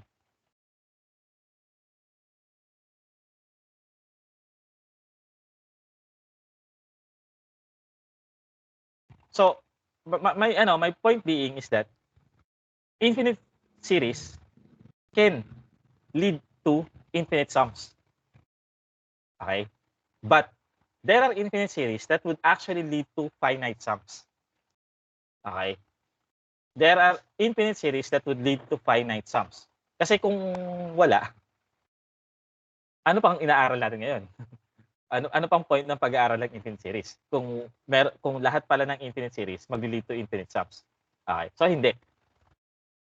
There are infinite series that would lead to infinite sum. But there are infinite series that would lead to finite sums. Okay? And we use the terms divergent, okay, divergent series for infinite series. IS is for infinite series. For infinite series leading to infinite sums. Okay? We use the term divergent series for infinite series leading to infinite sums. And we use the term convergent series for infinite series, okay, infinite series that leads to finite sums. Okay? Naintindihan?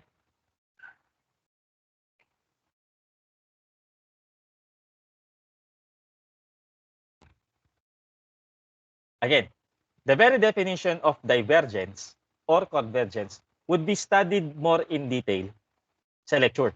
Okay? We will try to define those in a more formal manner. Okay? But this is where this thing gets interesting. Okay? Itong mga convergent series na to.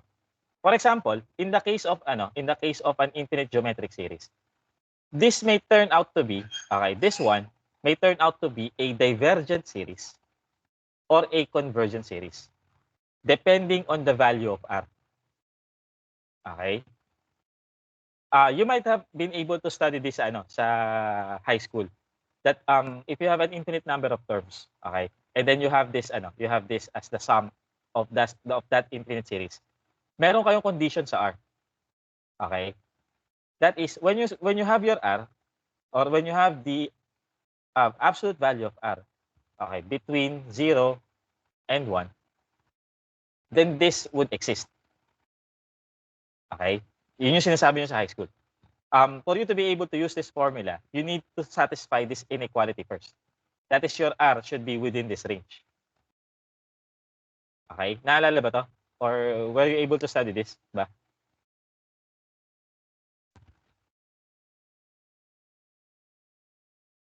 Pag hindi, okay lang. Kasi wala namang kaso. It's probable that you have been dealing with finite geometric series, which is okay. Yun naman kasi talaga yung normal, okay, sa high school. Pero if you happen to read this in some materials, then for infinite geometric series, okay, this would be the sum if this is satisfied. Okay. For example, let's form a sequence of numbers having a sub 1 equals 1 and r equals 0.5, halimbawa. So you would have something like a series, okay, as 1, okay, sundan nyo to ha, 1 plus 0.5, kasi 0.5 times 1, okay, plus 0.5 squared, okay, plus 0.5 cube, okay, and so on. Nasusundan ba?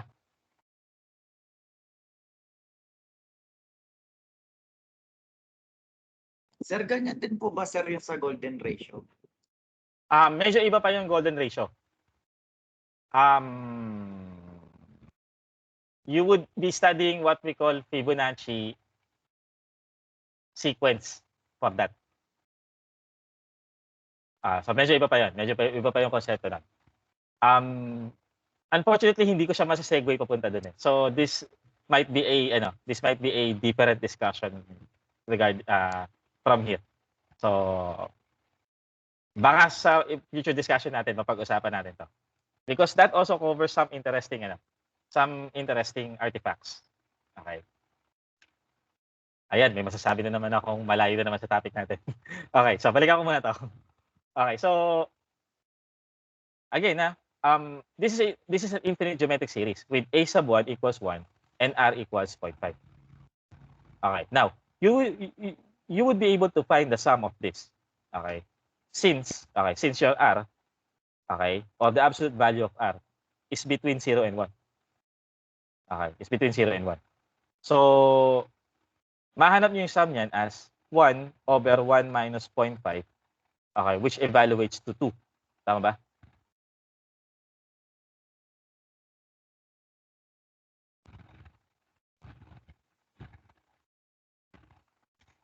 Tama ba to? This should evaluate to 2.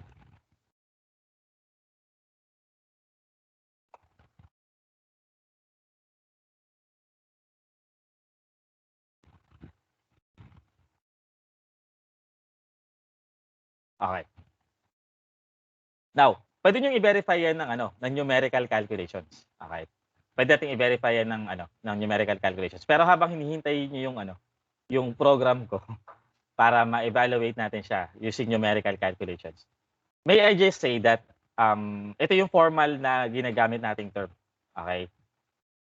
The infinite geometric series, okay, which is the summation of a sub 1 times r raised to n minus 1 for n equals 1, n equals 1 up to infinity. Okay, is convergent. Okay, we use the term convergent. Is convergent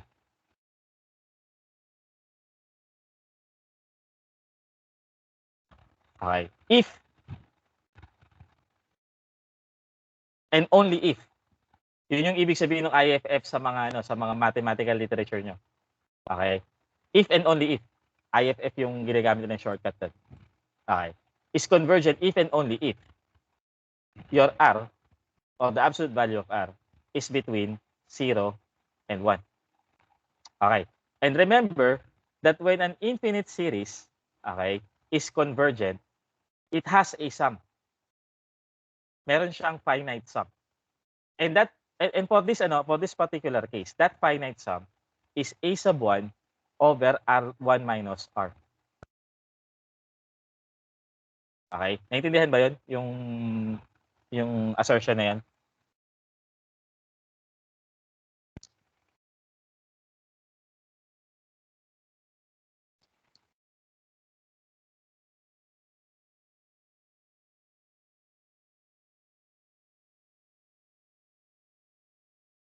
Okay, so again the implication that your series is convergent, it means that it would have a sum. Okay, it would have a certain sum. Okay, eto, may papakita lang ako sa inyo ng ayusin ko lang ng konti.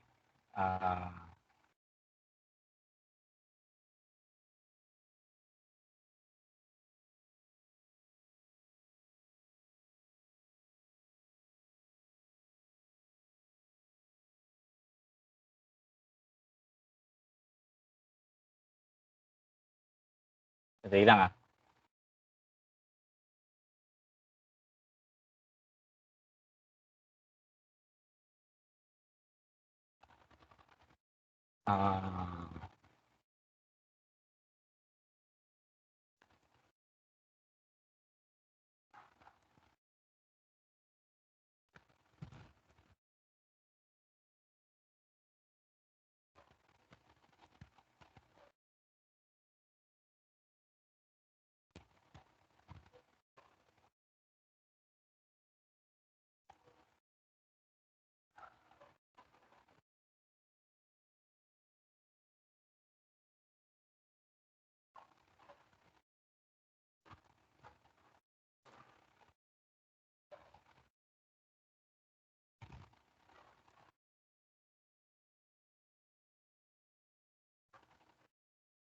Sandali lang.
Siguro kung siguro if you are thinking of going to CR siguro or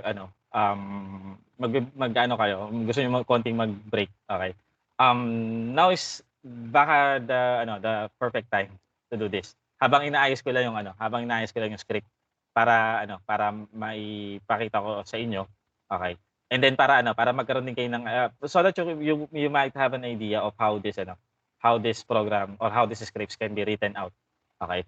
Tandaan nyo lang, just always remember that most of the things that we will do here, most of the scripts that you have to write are actually or can actually be based on what I am providing you. Okay? Ibig sabihin, yung mga scripts that I provide you sa mga exercises, for example, can actually be used as a basis on a future script that you have to write yourself. Okay? So baka yung ibang functions na kailangan ninyo or ibang scripts na kailangan ninyo or ibang procedure, ibang algorithm that you need in a future script that you have to write yourself, baka naisulat ko na siya at naibigay ko na as an example. Then you may base your scripts here. That is why ito, lalo na to. This is finding this is approximating kasi this is approximating kasi your infinite sum. Okay? Pero we shall see a certain pattern here. So, ibig sabihin, magsusulat ako ng script that actually tries to add or tries to evaluate this sum. Okay. So, inaayos ko lang siya ngayon. And if you want to go on a break, sige lang. I'll give you 10 minutes siguro. Kasi pagkatapos ko rin ayusin to, kukuha rin ako ng tubig. Okay. So, let's see break tayo mga 3:55. Okay? Okay ba 'yan?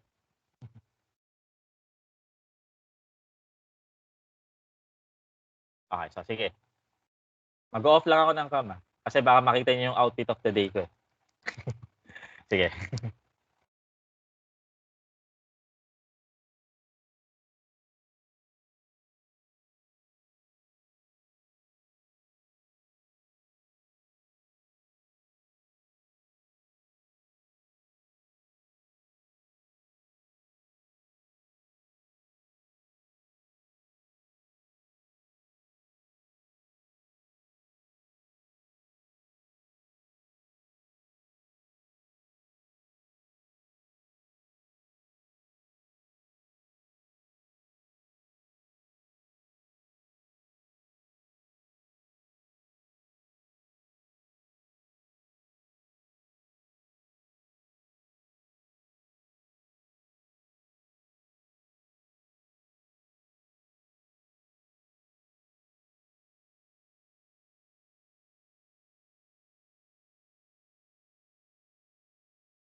Hello, andiyan na kayo ulit?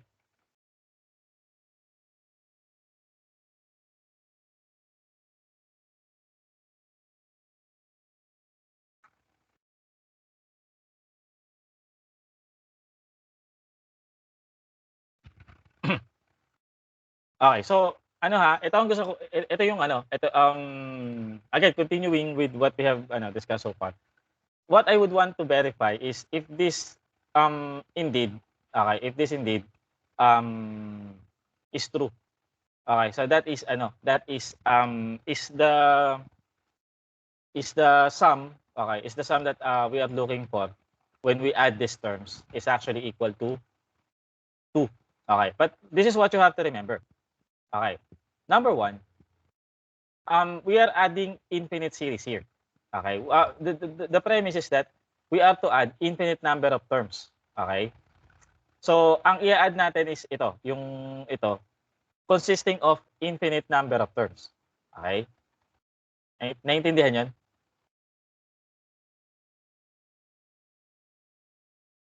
We are to add infinite number of terms for this infinite series. Okay. But in this case, if we are to use a computer, hindi natin magagawa or we will not be able to accomplish that feat of adding infinite number of terms. Otherwise, kasi mangyari doon, your computer would actually be hanging. Okay? If it would add infinite number of terms, then it would not cease operation. Okay? Hindi siya titigil ng pag-add kasi infinite number of terms. So lahat ng terms na pwede niya makuha, i-add niya. Okay? But that is not the case. Okay, what we will do is we will add only a certain number of terms. Okay? Mag-add lang tayo, say for example, 20. Okay, 20 ang i-add natin. O di 20 terms lang. Ibig sabihin, yung first 20 terms nitong series na to is to be added. Okay? And mind you, adding 20 terms on an infinite series and adding infinite number of terms on an infinite series are two different things. Okay? And that is where the concept of truncation comes in. Okay? The actual mathematical process is to add infinite number of terms. That's the mathematical procedure. That's the exact mathematical procedure. That is, we add an infinite number of terms. But in our case, since doing the exact procedure is not possible on a computer, okay, then we will have to truncate the process. Okay? Ita-truncate natin ngayon yung proseso. Yung procedure. Naintindihan ba yan? Yung konsepto ng truncation yan?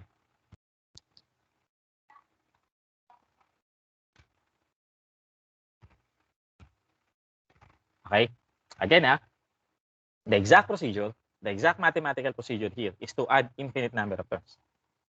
But in the case that we are using a computer to do numerical calculations, adding a finite number of terms would substitute the exact mathematical procedure. And so the difference between the result, okay, the result of your exact mathematical procedure, okay, and the result of an approximate procedure, okay, would lead to what we call now truncation error.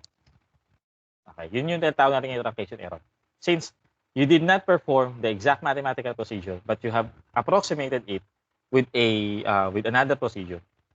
Okay, the difference or the discrepancy between the results is the truncation error. Okay, and here's the thing.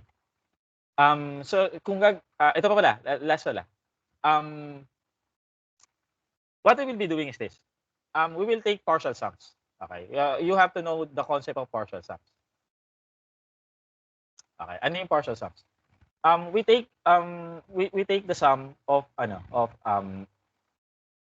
each term progressively increasing the number of terms in each partial sum. Okay, for example, if we say the partial sum S of your series, so that means just that is just simply 1. Okay, if we say S2, the partial sum S2, it means we have to add 2 terms. So that is 1 plus 0.5. So that should lead us to 1.5. Okay? Then if we say that we want to get the partial sum S3, to add 3 terms. So 1 plus 0.5 plus 0.25. Ano yung 0.5 cube? Nag-assume ako na 0.25 siya. What is 0.5 cube?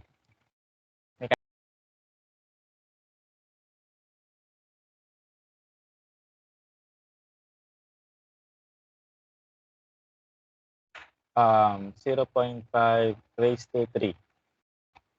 Ayan, 1.8. So, 0.125 pala. 0.125. So, this should sum up to 1.5, 1.625. Is that correct?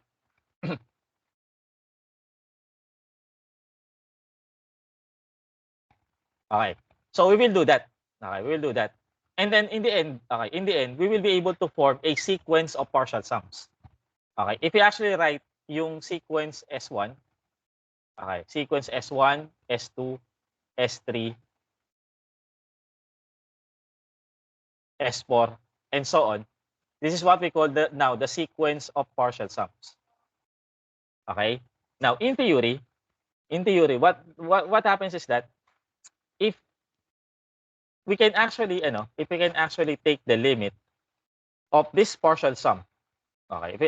If the limit of this part if the end term of this partial sum, okay, yun yung Sn.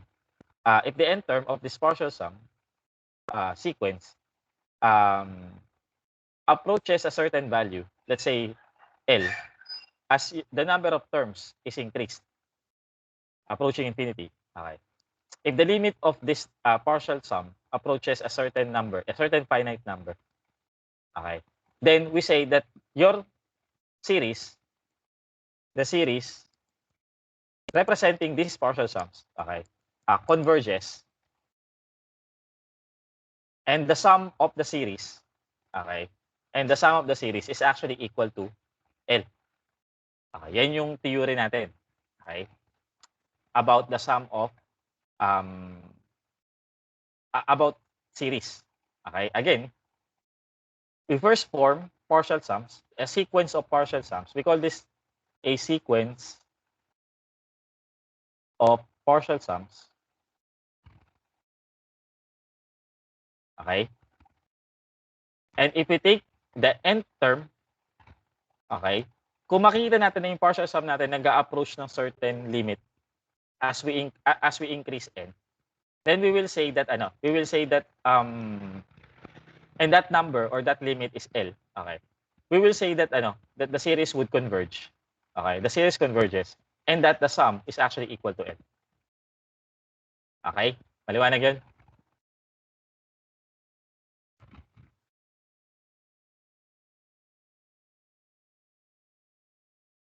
Okay. So ito 'yun, no. First, let's see the script that you can use to find sums of infinite series. Okay. So first we start with defining some variables. So n will be used to index your vectors. Okay? Kasi ang magiging output natin dito is a vector of partial sums. Okay. Bubuuin natin ito as a vector. Itong sequence of partial sums, bubuuin natin yan as a vector sa MATLAB. This can also apply to Octave. Okay. So yan, that's yung variable n, gagamitin natin to index. Okay? To index the partial sum vector. Okay, pero sinet ko muna siya sa 1. Kasi diyan ako magsisimula eh. Okay. So that at this current I'm working on the first element of the vector. Nandito ako sa S1. Okay, nandito ako sa S1. Okay. So dito sa part na to. Now, A1 is the first term of my geometric series. Okay. R is my common ratio. yung R dun sa formula natin. Remember ha, we are taking the sum of A sub 1 R raised to N minus 1, okay, for N equals 1 up to infinity. So yung A1 dito sa script is this A1, okay, and yung R dun sa script is this R here. Okay, K here is the number of terms that I need to add. So in this case, I'll be adding 20 terms. So mag-add ako ng 20 terms. Okay. Now, this one creates a vector of the term. Kasi ang gagawin ko, kukumpitin ko to term by term. Ibig sabihin parang ang gagawin natin is we will form a vector. We will form a vector of term. Okay, starting with A sub 1, okay. That's the first term. Tapos yung second term niyan is A sub 1 times R. Tapos yung third term niyan is A sub 1 R raised to R square. Okay. Susunod niyan is A sub 1 R R cube and so on. So bubuo tayo ng ng term na ganyan. Okay, which sige, mamaya ko na lang babaguhin. May babaguhin pala ako. Pero take note lang na nakatranspose to. Because I would want the presentation to be in columns. So instead actually na ganito yung pagkakasulat ng vector ninyo, it's actually in terms of columns. That's for tabulating purposes.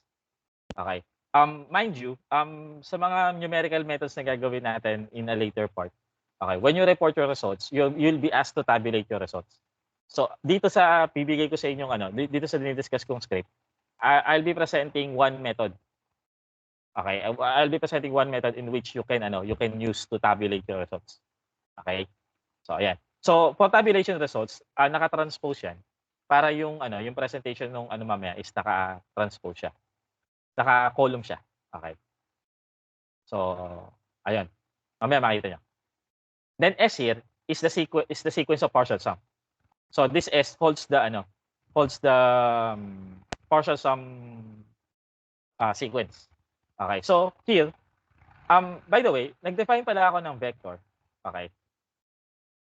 I have predefined this vector with zeros with the initial value set to this formula. Okay. So, isa-set natin yung pinakaunang value nung term vector niyo into this formula. Okay, and then the rest of the values to be 0 at first.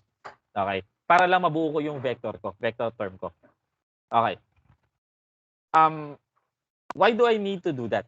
Why is there a need for me to define or predefine the vector term? Okay. Ganito kayo isipin niyo lagi. Since later on gagamit kasi tayo ng loop. We will try to automatically have the script compute by using iterations or by using loop statements. Okay, pakikita niyo naman yung for dyan eh. Okay. Now, the thing is that for loop would generate a vector as a result. Mag-generate siya ng dalawang vectors. Yung vector na term at saka yung vector na sum o na S. Okay? Ngayon, if your loop is generating a vector, okay, you remember this, it is highly recommended that you predefine those vectors. Okay? With initial value, each element set to a certain initial value. Say for example, 0. Okay. This is because kapag hindi nyo kasi siya pre-define, if you did not predefine this if you did not define these vectors, what happens is that every time na merong madadagdag na element sa loop niyo, or every time that your loop executes the statements inside it, yung vector ninyo nagpapalit ng size. Okay. For example, halimbawa hindi ko pre-define yan, I did not predefine these two vectors. Sa una, okay, before my this is what will happen. Before my statement actually goes into the for loop. Okay, andito pa lang hindi pa ako mapasok ng for loop. Ang size ng term ko is 1 by 1. Tapos yung size ng ng S ko is also 1 by 1.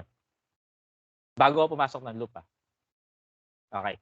Now, when it enters the loop, since may encounter niya na magpapalit kayo ng index or there is a change in index. Okay, what would happen is that your script would actually adjust this size and make it 2 by 1 so that it would allow for an entry for the second element.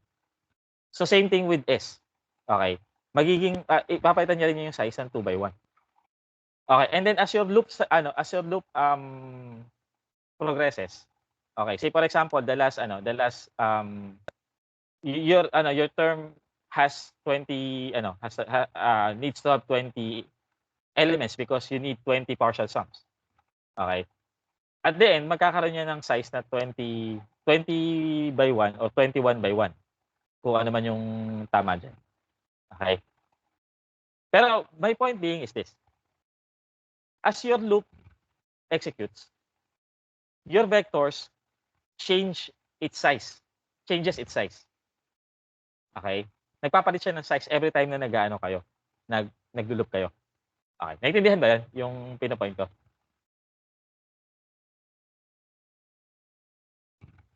Okay.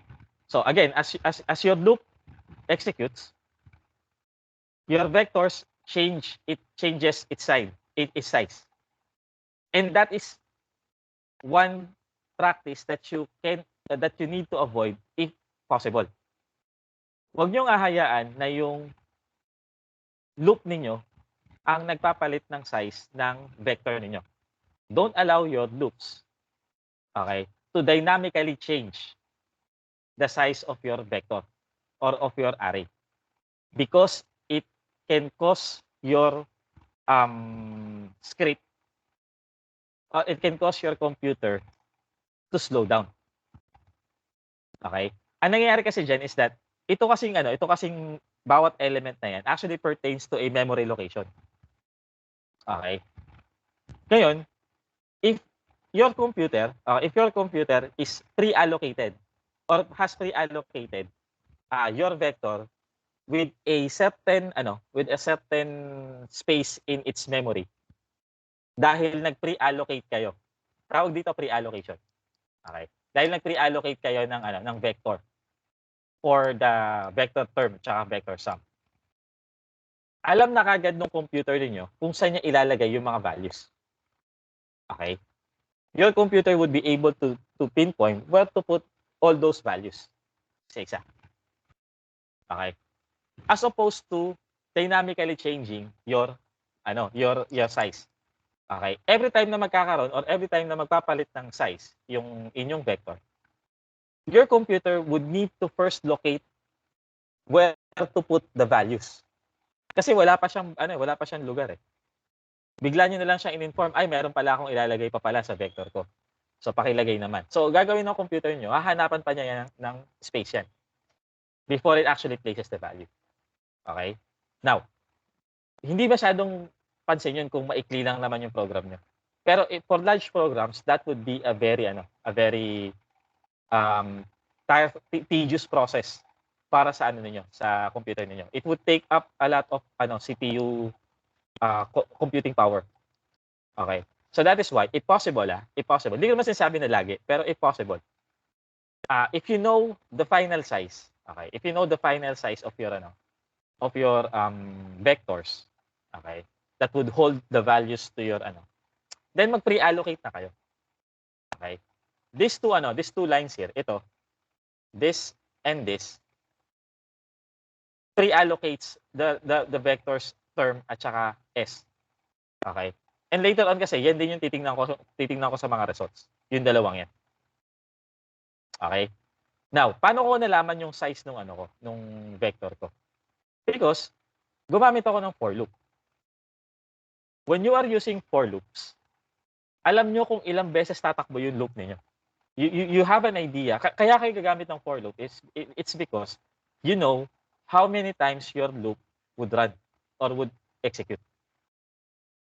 Otherwise, kung hindi niyo alam kung ilang kung ang method niyo of determining when to end the loop is by a condition.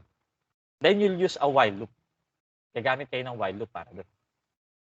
Again, if it is if your terminating criteria is via a condition, use a while loop. But if your terminating criteria is the number of executions, use a for loop. Is that clear?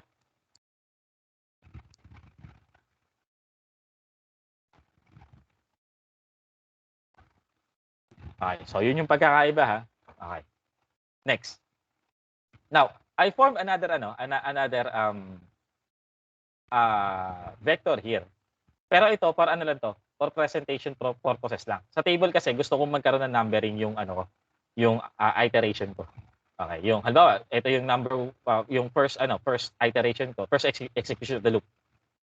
Okay, so naka-table yan, 1. So itong in na to, doon lang siya lalabas yung number 1 doon. Okay, yun lang yung purpose niya. Okay. So, here is what will happen. Okay.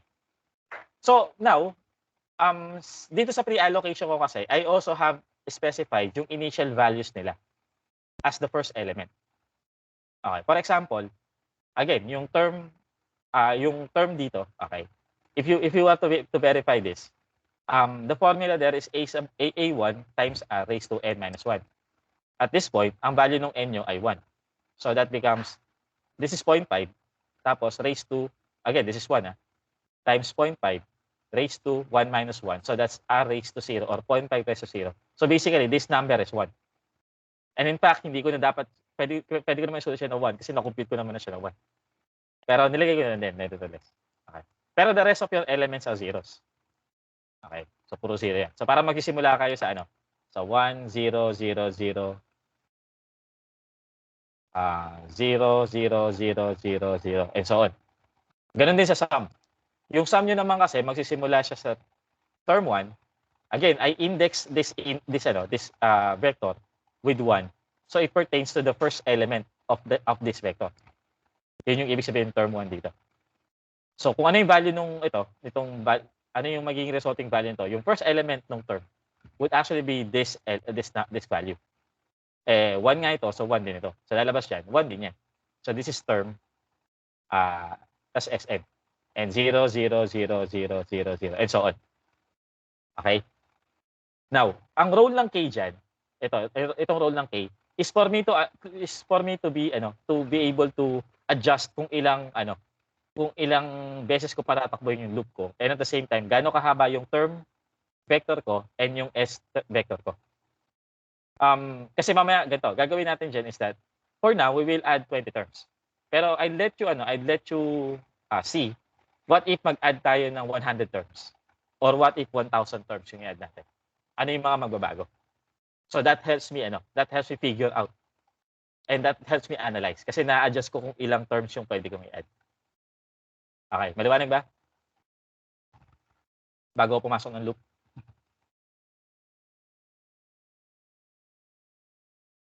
Maliwanag tong first part nung script niyo.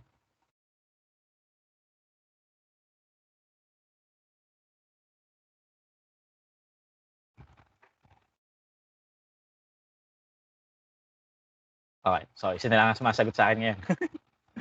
Okay, baka delayed lang. Okay, so ito. Ngayon, papasok tayo ng loop. Now, since meron ng laman yung first term ko, yung first element ng vector ko, I'll start with 2. With the second element. So ito, magsisimula ako dito. Sa second element na to. Okay. Here, since yung n nyo, here is set to 2, this becomes term 2. So ito nga yun, second element siya ng term. And how it will be computed? It will be computed by this formula. Okay, and again, at this point, A1 is 1, R is 0.5, tapos ito is 2. So this becomes 1 times 0.5 raised to 1. Again, that's 1 times 0.5 raised to 1. So yung second element ng term ko becomes 0.5. So magiging 0.5 ito. Lagyan natin. 0.5. Okay, so magiging 0.5 ito.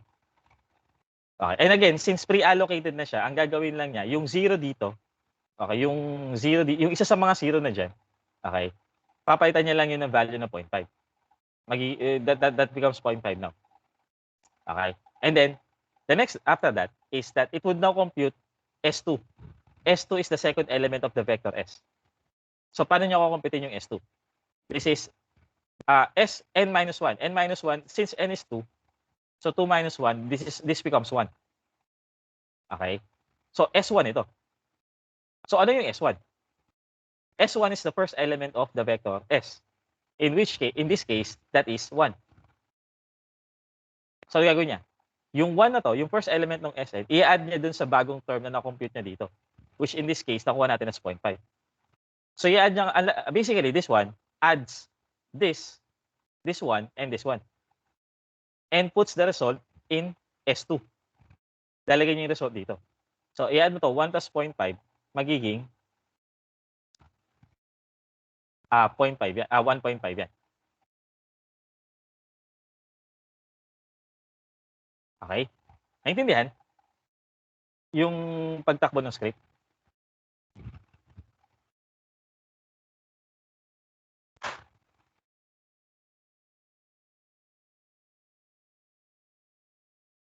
Okay. Now this script, this loop. Okay, this loop would execute until k is reached. Until the value of k is reached. So in this case 20. Pag na-reach na ni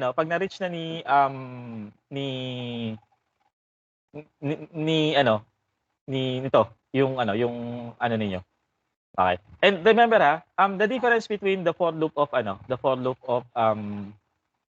C or C++ and the for loop of MATLAB or Octave is that you have an option, okay? You have an option of using vectors, okay, as a criteria for determining your loops or determining the number of times your for loop would execute.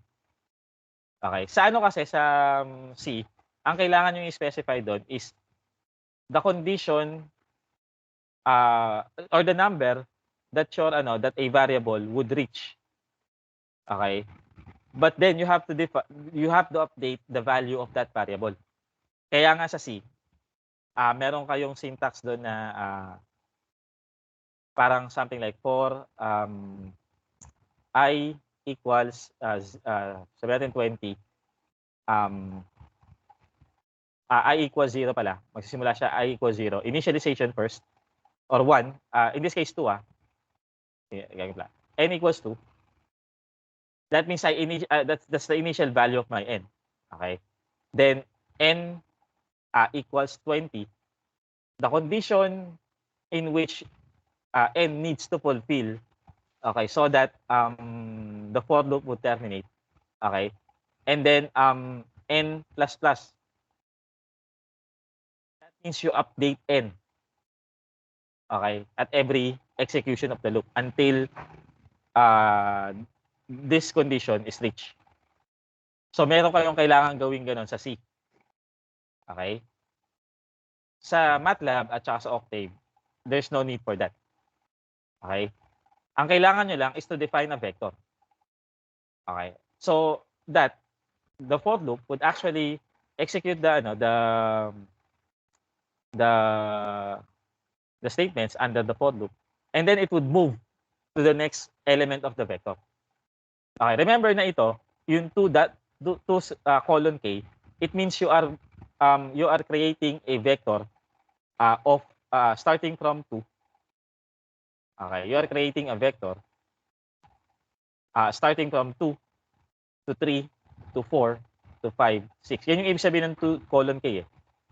Okay? You are creating this vector 2, 3, 4, 5, 2, 3, 4, 5, 6, 7, and so on until you reach the value of k, which in our case is set to 20. So, for every execution of the loop, okay, the for loop actually sweeps through each of these elements. Pag tapos na siya ng isang iteration sa for loop, then it would adjust now your n to become 3. And then pag tapos na siya, it would adjust now n to become 4. So, iisa-isahin niya tong elements na to. Okay, so that is why yung pag-update sa for loop ng MATLAB is not necessary. Okay? Maliwanag?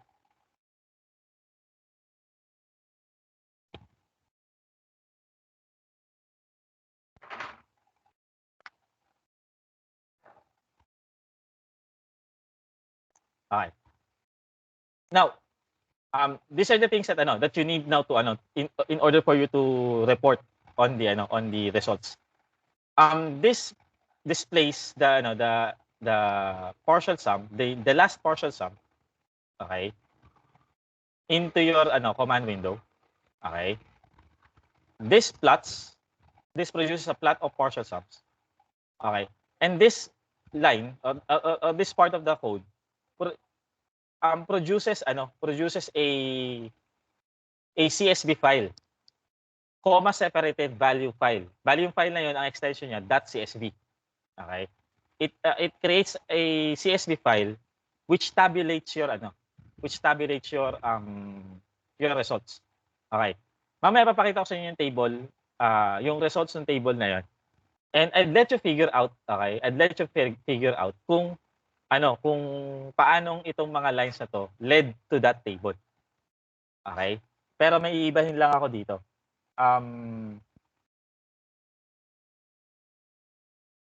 Ito. Gawin natin tong index. Ito as term. Tapos ito as partial sums. Tapos we have in, term, tsaka s. Yan. Di ba ko lang? Now, i-execute ko to ha.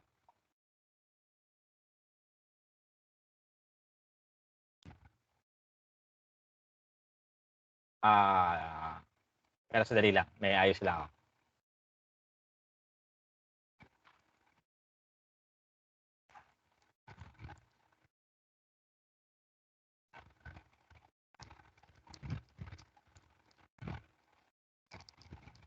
Okay. Ito ha. You pay attention to this current folder ha. You pay attention to this current folder. Okay. While after I execute this program, please do pay attention to that folder. Okay. So, ito, execute natin siya. So, I'll press run.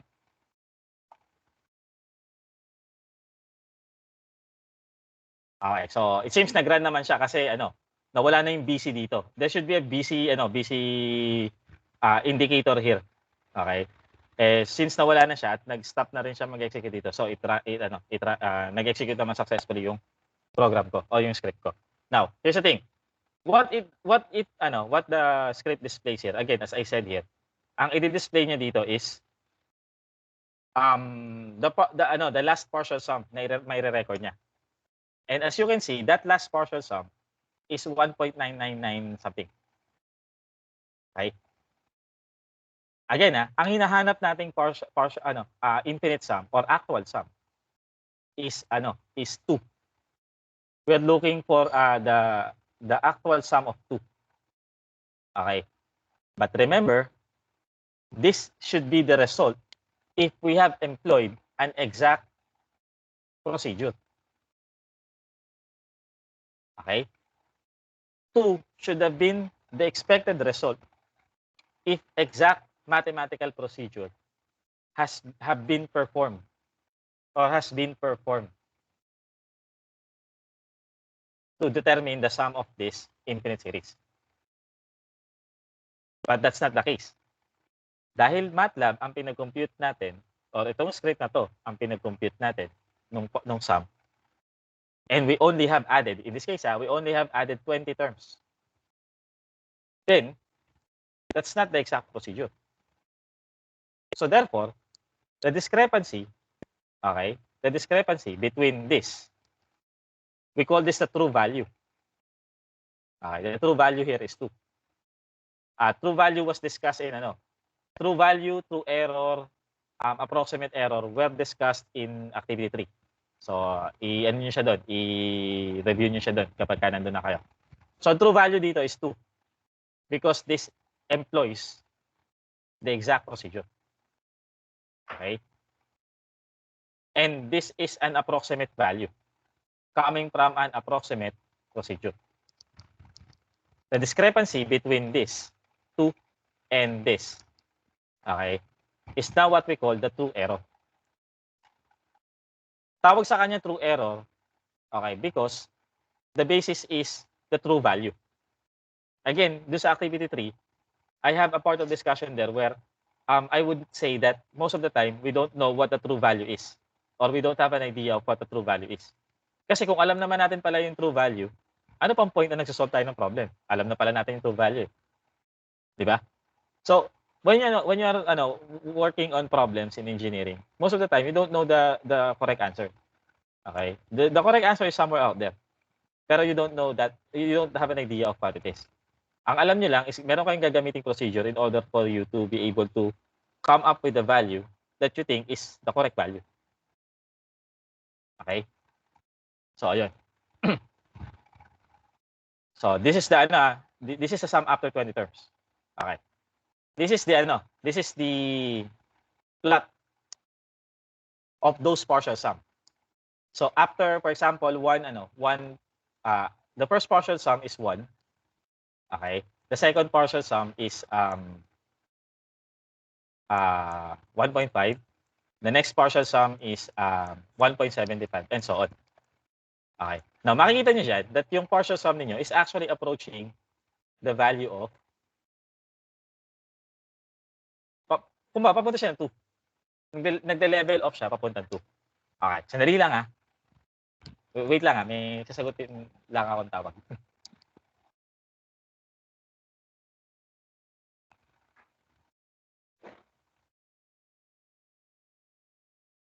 Okay, sige. Mamaya na pala. So, ito yung sinasabi ko na if the sequence of your partial sum, okay, if the end term of that sequence approaches a certain number, okay, that means your series would converge. Okay? And therefore, that would be the sum. So, makikita nyo dito sa plot na to na, ayun na nga, nag-a-approach siya ng value na yun. Nagle-level off siya dun dun sa value na yun, which is more or less 2. Okay? But you will be able to get better approximation if you actually increase the number of terms that you have to add. So ito yung sinasabi ko that na magpapadali sa analysis natin. Okay. If you are to add, say for example, 1,000 terms, i-extreme na natin. If you have to add 1,000 terms, okay, and then execute this one. So run natin siya. Okay, you see now that MATLAB would return 2. Pero take note maraming 0 yan. Okay? Kaya siya maraming 0 because still, your number is not exactly 2. But it actually rounds off to 2. Okay? Yun yung intindihin natin doon sa part na yun. Okay? This number is not exactly 2. But a number very, very, very, very close to 2 that MATLAB approximates it as 2. Rounds it off as 2. Maliwanag ba yun?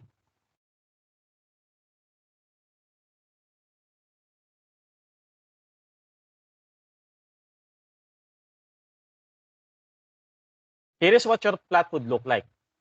Sa sobrang extreme ng ko, sa sobrang extreme ng ginamit kong na number 2 sa ginamit ko. Ayan, masyado na siyang Pero take note when you are reading a graph, okay? When you are reading a graph, be very careful or be very mindful of yung scale ng graph ninyo.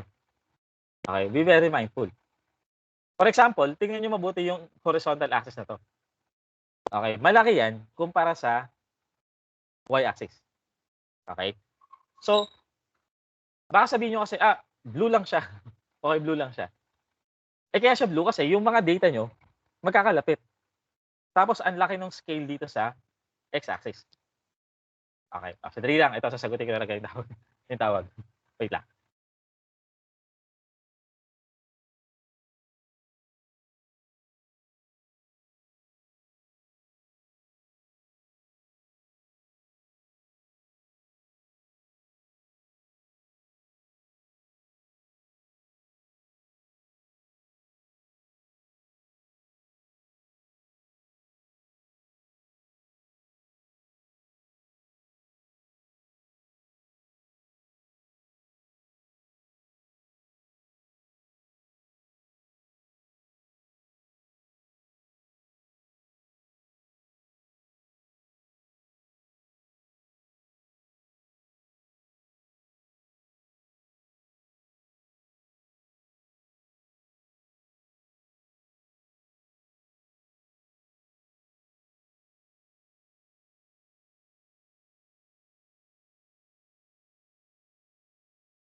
Ayun, sorry.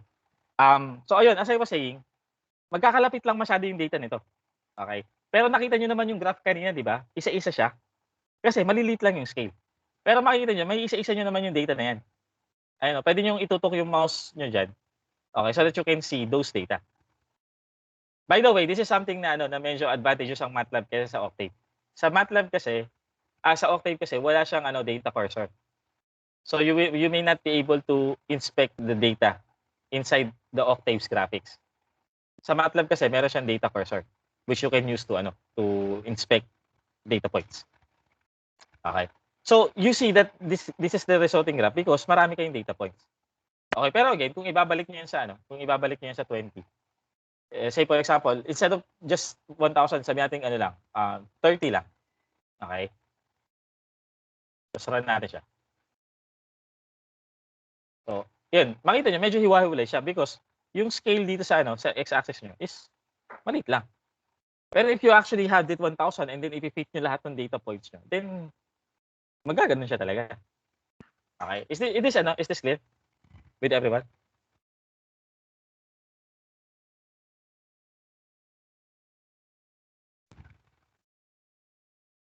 Okay. Now here's my last point here. Okay. Itong part na to, okay, this part actually allowed you to tabulate the results on an external file. Okay. So pwede niyo gawing template ito kung gusto niyo kung kakailangan niyo ng tabulation.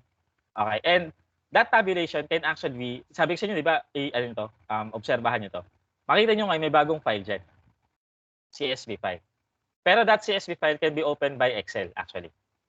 Okay. So you right click on this. Huwag niyo double click Kasi double clicking this would import this data on inside MATLAB. Okay, pero ang gawin niyo is right click and then open outside MATLAB. Okay, so yun. It will be opened by Excel. Okay. Ito yung makikita niyo ngayon.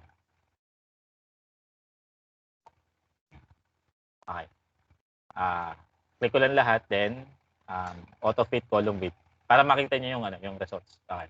So, merong date and time para meron kayong tracking kung kailan niyo ginawa yung This would help you to track yung yung mga, for example, mga results niyo. Okay? This is the approximate final sum.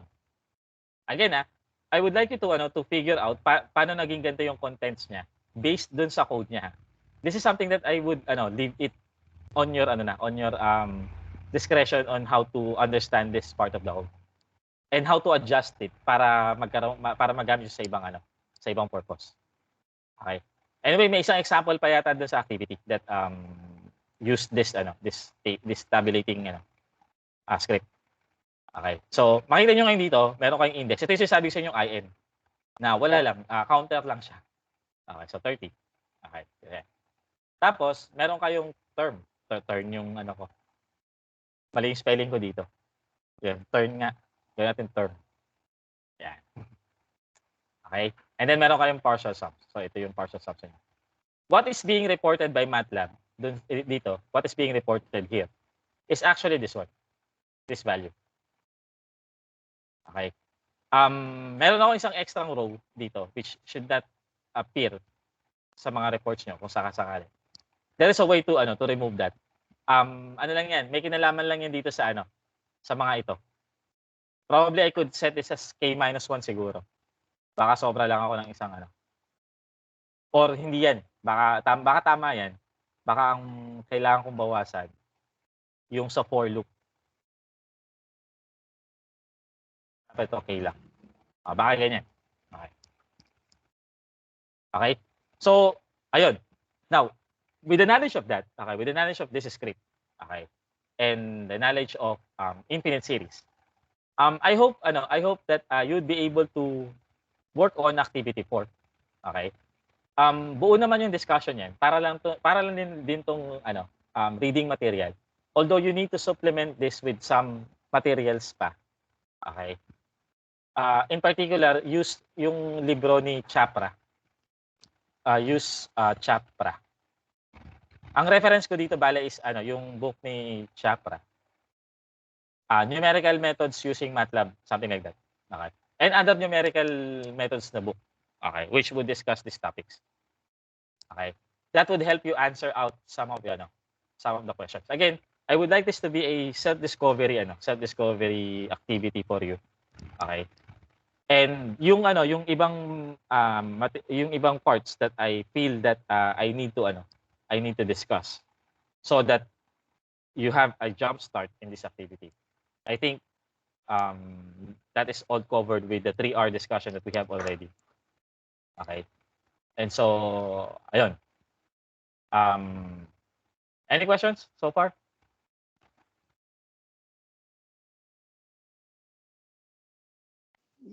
None, sir.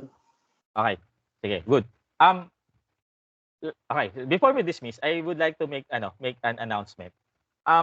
Tomorrow, merong event sa school. Pero hindi kayo pupunta ha. Teams event siya. Okay. It's called Reforest 2020. I'll make an announcement later on. Okay, I'll make an announcement later on. Then I'll advise you to attend that said event. It's from 9 a.m. to 5 p.m. something like that. If you kung yung klase nyo is on tawag ito, is under ng College of Engineering. Okay? You may ask to be excused from your classes. Basta meron lang kayong proof of attendance galing dun sa event. And also, under my class, kung attend kayo doon, hindi na rin ako mag-online session tomorrow. So I'll just leave you a recorded lecture of topic 3. Okay? Now, here's the thing. Meron akong if you have to attend that event, meron ako sa inyong hihingin bukod sa proof of attendance. Okay? Bukod sa proof of attendance. Meron akong hihingin, I would ask something like a narrative report regarding the proceedings of what happened or what would transpire in tomorrow's event. By the way, the Reforest 2020 is about environmental sustainability. Okay? And it is something that all of us should be interested in kasi it's about environment. It's about our existence. Okay? Yung existence natin yung nakataya dito. So that knowledge, okay, from experts that studies environment and environmental sustainability, okay, should be something of use to us. Kasi tayo yung magde-develop ng technology for that. Okay, so I ask you to attend that event. And then I'll ask you to create or to write a narrative report. Meron akong specific questions. Ibibigay ko siya after the event. Now, the submission of that narrative report at saka yung proof of attendance niyo would entitle you to additional points sa sa laboratory. Isa lang sasabihin niyo. Pero if you are my student, both in laboratory, you would be enjoying additional points sa final assessment. Sa sa lecture naman, if you are my student sa lecture, you would be enjoying additional points sa final exams. Okay? Basta ang requirement ko lang, proof of attendance and a narrative report based sa mga set of questions that I would give to you or that I would provide. Those questions would be provided those questions would be provided after the event. Siguro next Monday, mga ganun. Okay? Is that clear?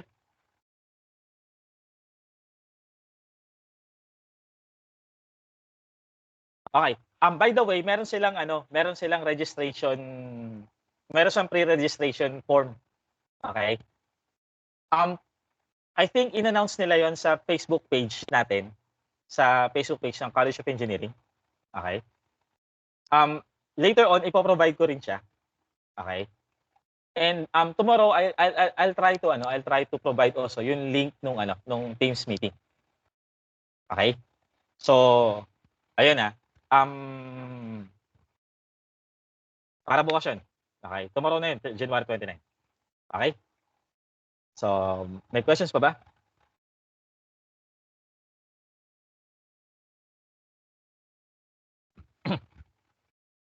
Okay. Kung wala na, thank you for staying with me for the whole 3 hours. Ilang kayo?